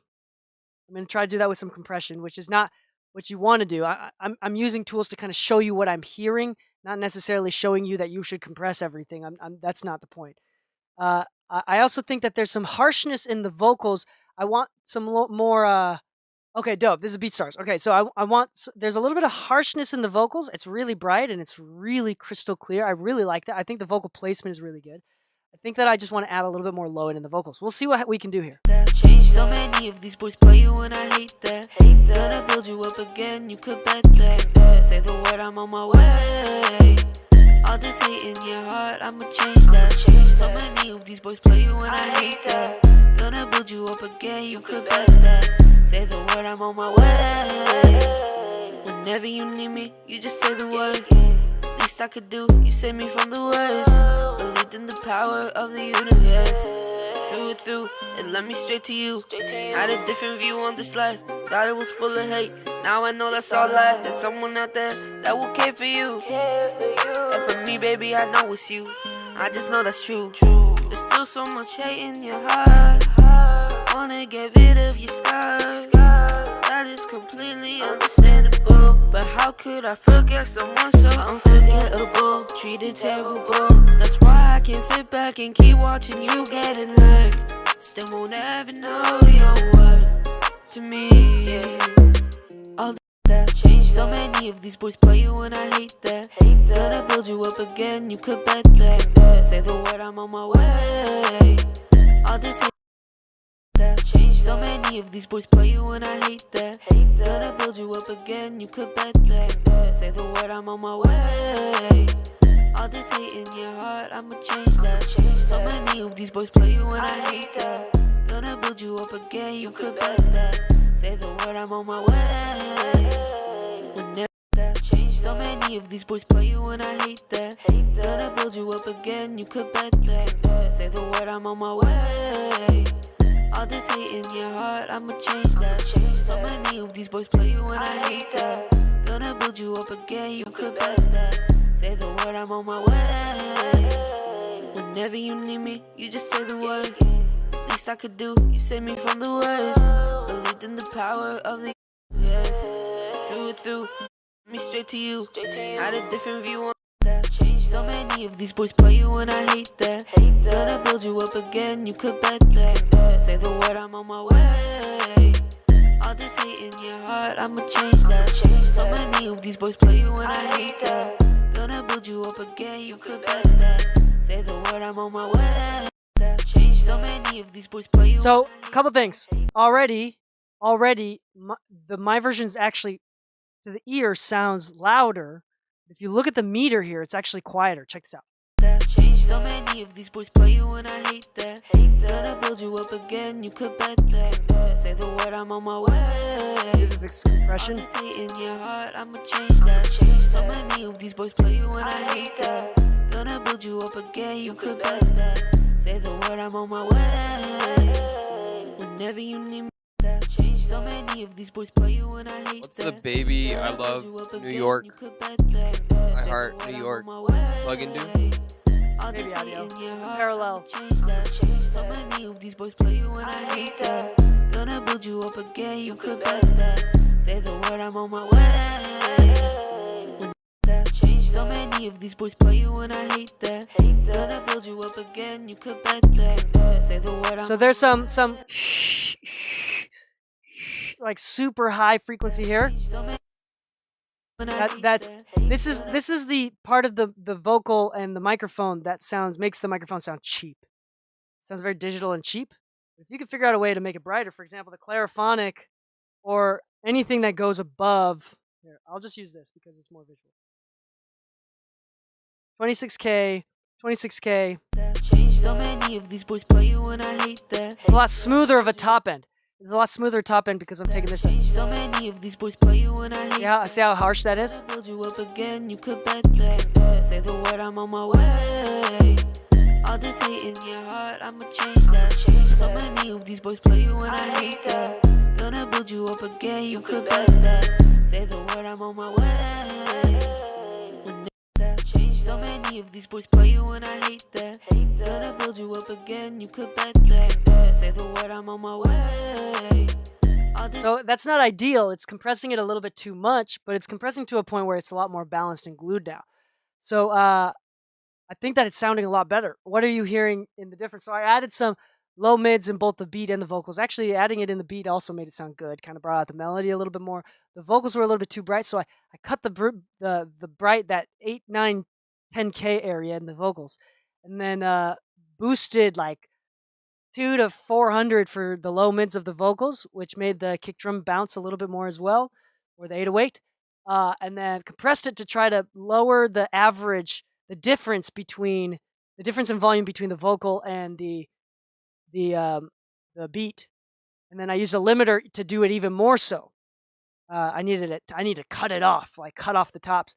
So if I were to just freeze this, we could see or before we do that, actually, I want to be able to, let me duplicate this. And then I'm going to commit to this insert. So, oh, good. Okay, sweet. So I think that's kind of what we're hearing. What do y'all think?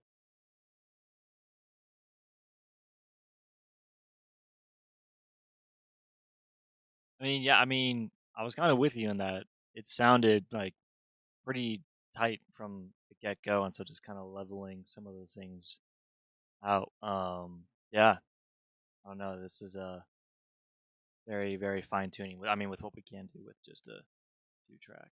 So if you had the stems to the beat, I would recommend just either what you should do is turn down the volume of the 808 specifically, and then turn up the volume of everything. Turn down the volume of the 808s.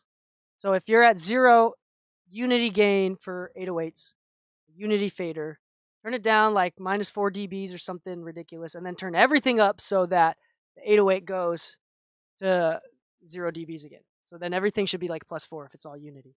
I think that'll help. That way I don't have to compress as much, and I don't have to get that distorted. People do it on purpose on the radio, but that distorted side chaining compression thing with the 808, every time the kick hits, the volume of the vocals dip significantly. And I think that's important. We want the files to look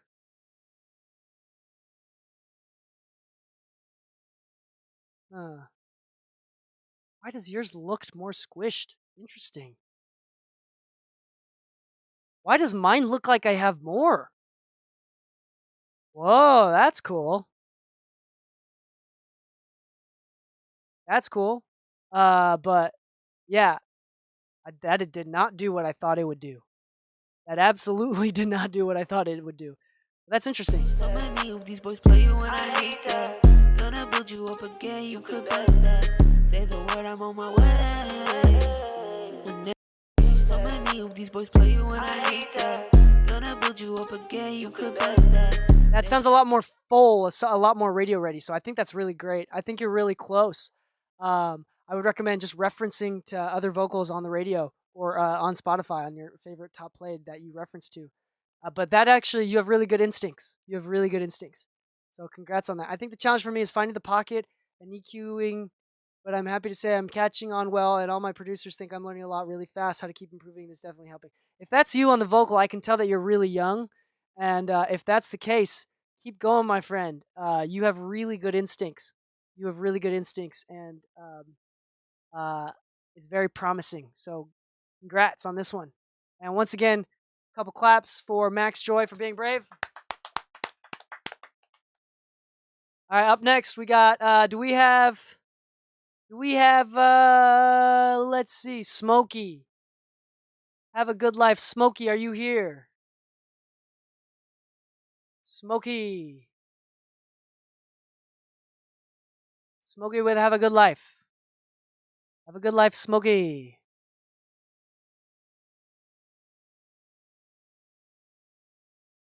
There you go, Max Joy. Congrats. Dope. All right, let's listen to this song here real quick. Play from the top. So, because there's a lag, so I'm going to ask you the same question. I want you to think about this. We're listening with a different perspective now because you know that I'm judging you. We're judging you in a good way, in a lightful, in a nice way. So tell me now that you have the pressure, as you're listening to your own song, I want to ask you what you thought of your own mix and your own production here. I like this already. This is nice.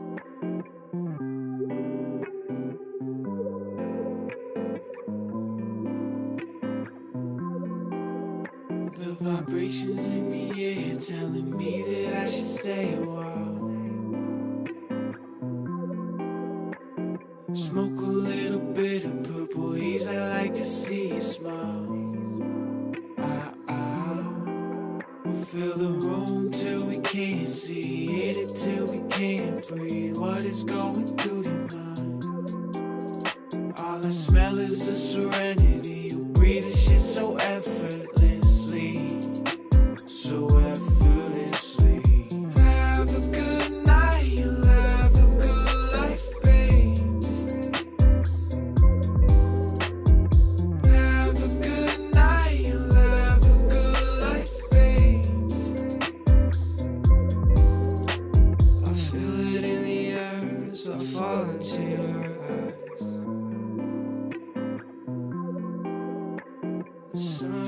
What up, DJ Cameroni?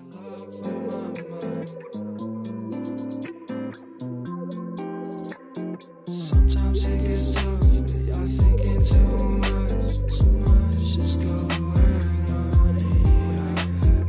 Sometimes you get stuck, but just keep your head up. So much is going on in your head. Have a good night, you'll have a good life, babe. Have a good night tonight. Have a good night, you'll have a good life, babe. Have a good night tonight.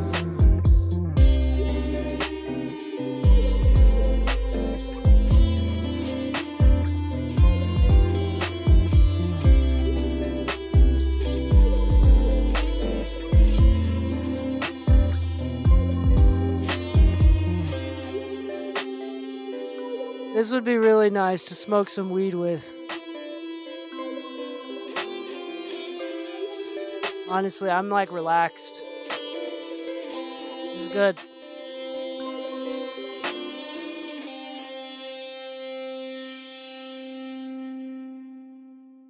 Alright, I'm gonna give y'all a shot.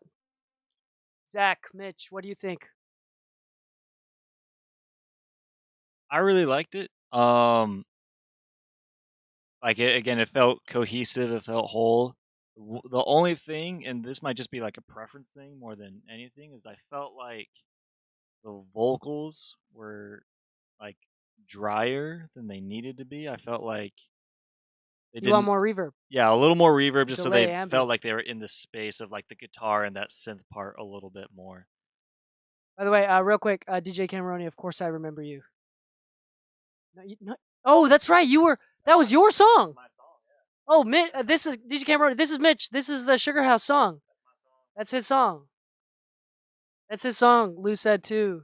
That's funny. Yes, we do remember. Also,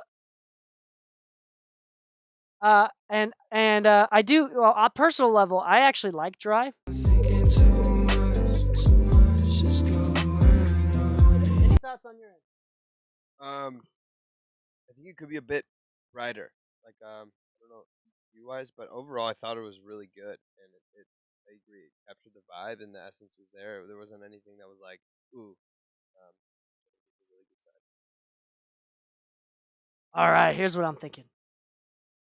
What you should do. You should not do the tools that I'm using in the way that I'm doing it. This is just kind of trying to get it to a point where it's closer to what I'm hearing. Thinking too much, so much is So I kind of like the lo-fi-ness. I do think that the contrast, the vocals are really, really bright. Again, in that 9-10K area, 8 to 10K area, which is kind of making it sound bright and sharp, which sounds also kind of relatively intentional.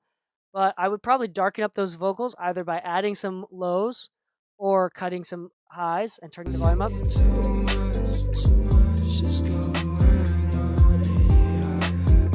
Sometimes you get stuck, but just keep your head up. So much is going on in your head. Thinking too much, so much is going on in your head. Hold on, new plugin. I think this will do a good job. Thinking too much, so much is going on in your head. Sometimes you get stuck, but just keep your head up. So much is going on in your head. Thinking too much, so much is going on in your head.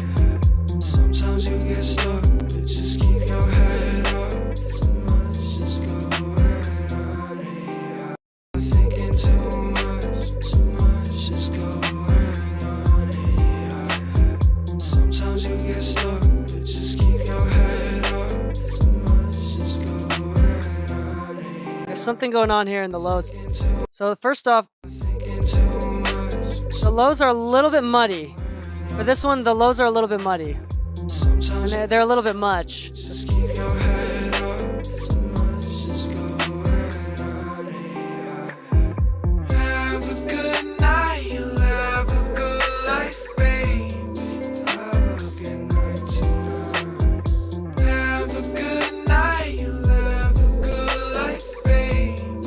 too much.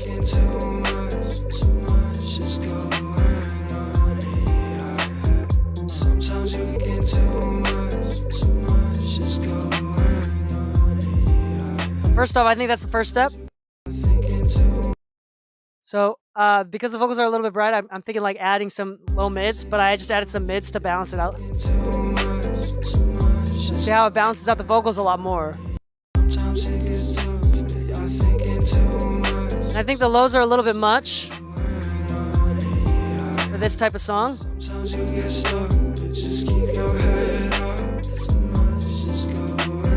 I want to add this frequency for the vocals, but not for that synth.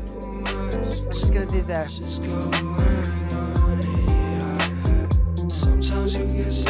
In fact, we might even add like a...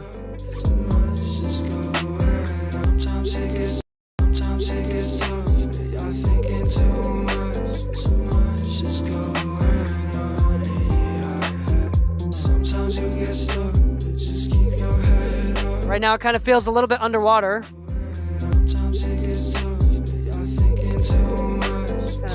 Brings it forward a little bit more. So it doesn't have as much bass, it doesn't have as much highs.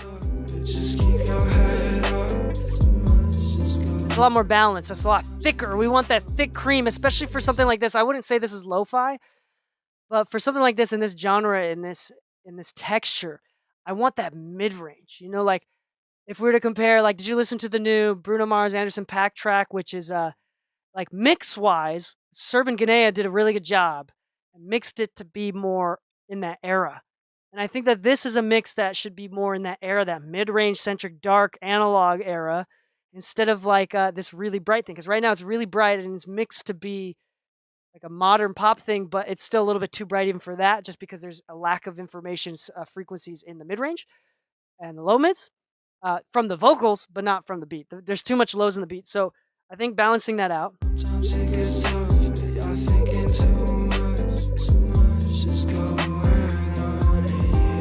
Just because we've been on a roll, I just want to hear what this sounds like. See if this does anything.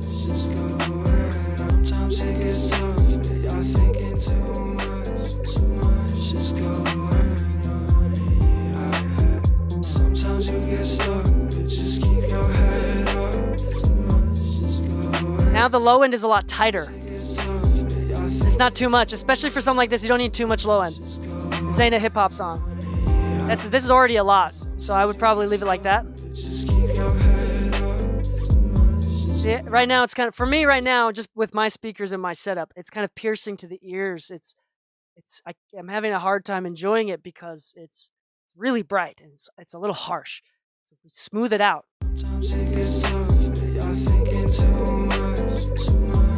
This is a little bit more enjoyable to me. Sometimes you get stuck.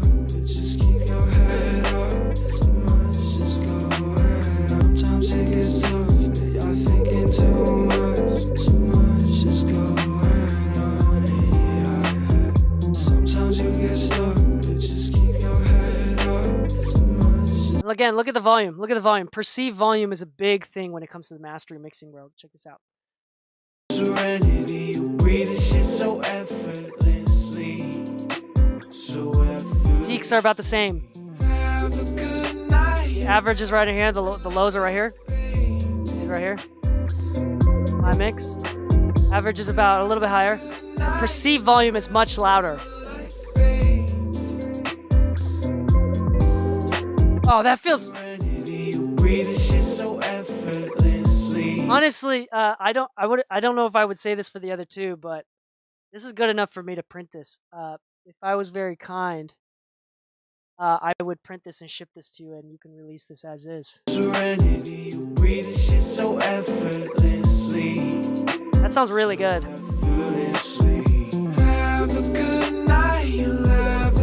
I'm not gonna lie to you. I did a good job on this one. This is a good one. Serenity, you breathe this shit so effortlessly. So effortlessly.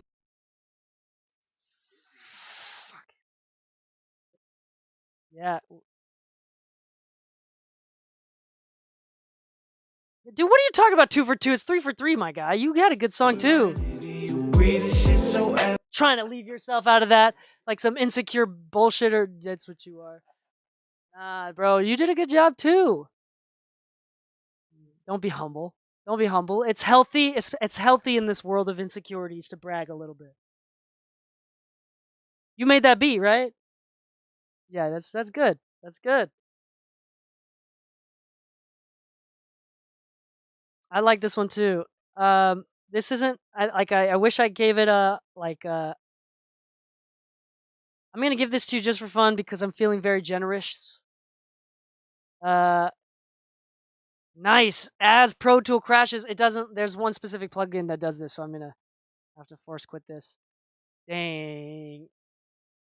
I'll send this a link to you. It's gonna be $150. What up, Shamalama V? Is that Vince? Is that Vinny? Is that Vince? All right, I've gotten better, and I just recently got 2 EQ plugins for 88% off, so I have way better clarity. Hey, nice. I love new tools. I like the dryness of the thing. I think that's a personal thing. For yours, the dryness, it wasn't so much that it was dry, it was so much that the dryness took away from the togetherness of it. So I wanted to minimize the separation effect by adding some in between stuff. That makes sense. But this one, I think it's close enough together that honestly that hey, Smokey, I want you to post this on Instagram, tag me, whatever it is, promote me. That's what. No, I'm just kidding. You don't have to do that. But for reals though, I charge a chunk of change for mastering, and that's what basically this is. Granted, it's kind of like a half-ass mastering because I'm not. You breathe this shit so effortlessly. I might as well just go all the way. All right, we're going all the way. Everybody clap. Everybody clap. Whatever. I think. Thanks, Lou. Serenity, you breathe this shit so effortlessly. So effortlessly. Have a good night, you'll have a good life, babe. Have a good night, you'll have a good life, babe. Serenity, you breathe this shit so. Serenity, you breathe this shit so effortlessly. So effortlessly. Have a good night, you'll have a good life, babe. Have a good night, you'll have a good life, babe. I feel it in the air as I fall into your eyes. Serenity, you breathe this shit so effortlessly. So effortlessly. Have a good night, you'll have a good life, babe. Without the limiter. That is so much better. Bro, I saved your life with this one. I didn't save your life. I just helped you with the song. More importantly, now you know that you can skimp on my mixing prices and just pay me for my mastering. Letting you off easy. What's the song called? Have a good who? Have a good life. All right, what's your artist name?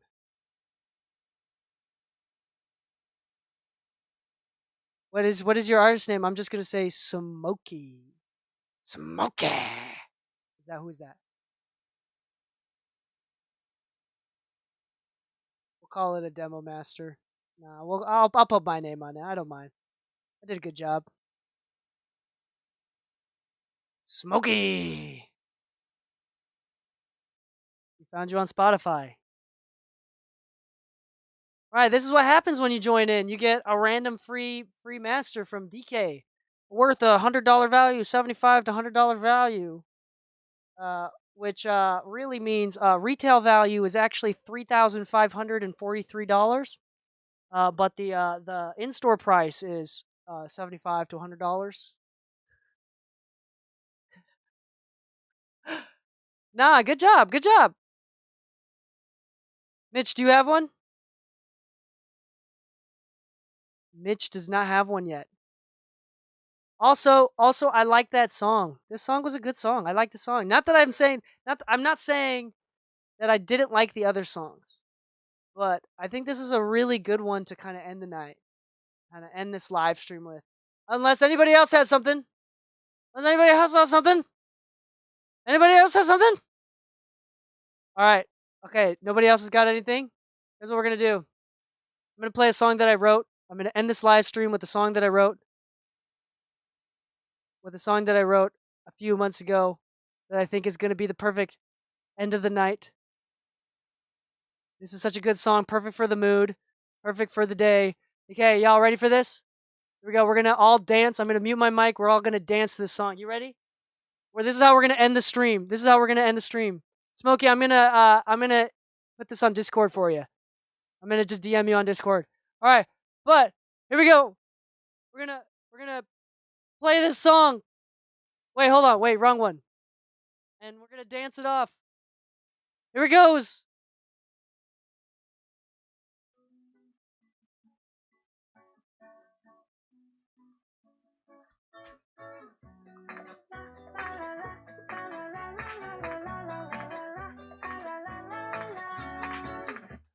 Wait, I messed up. I accidentally muted the mic, the music, and not the mic. Overtime. I messed up. Overtime. I promise we'll get it right this time.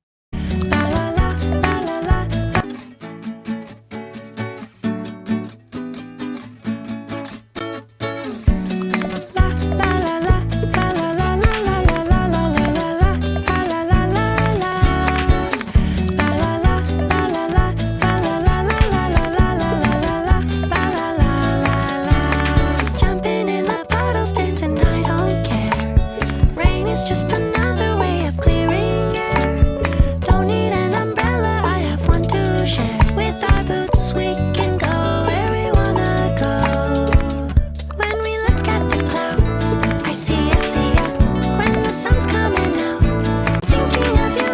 When the rain's coming down, you know what to do. So when the puddles emerge, let's jump in. La la la la la la la la la la la la la la la.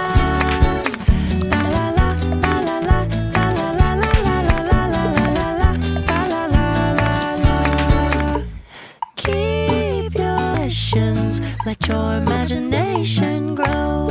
Getting colder, I don't mind at all. Getting messy, all the mud, we brush it off. Coloring with feelings, we can learn to draw. With our boots, we can go where we wanna go. When we look at the clouds, I see ya. When the sun's coming out, I'm thinking of you. When the rain's coming down, you know what to do. So when the puddles emerge, let's jump in. La la la la la la la la la la la la la la la la.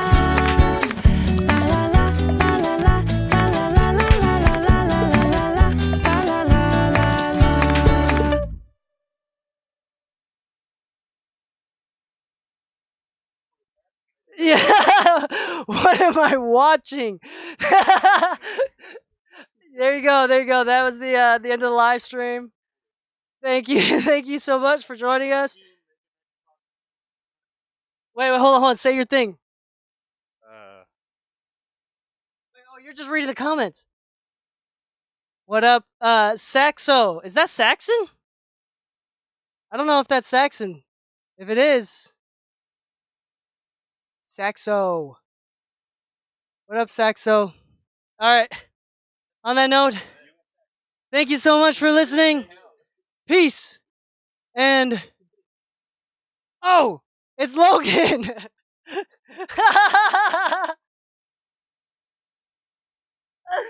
What up, Logan? Oh, dang, it's Logan for Sweetwater. It's my Sweetwater rep. Dude, you made it. You made it for my dance, bro. Yeah, we want a Burl B2. Okay, on that note, have a good night, my handsome fellas and beautiful women friends.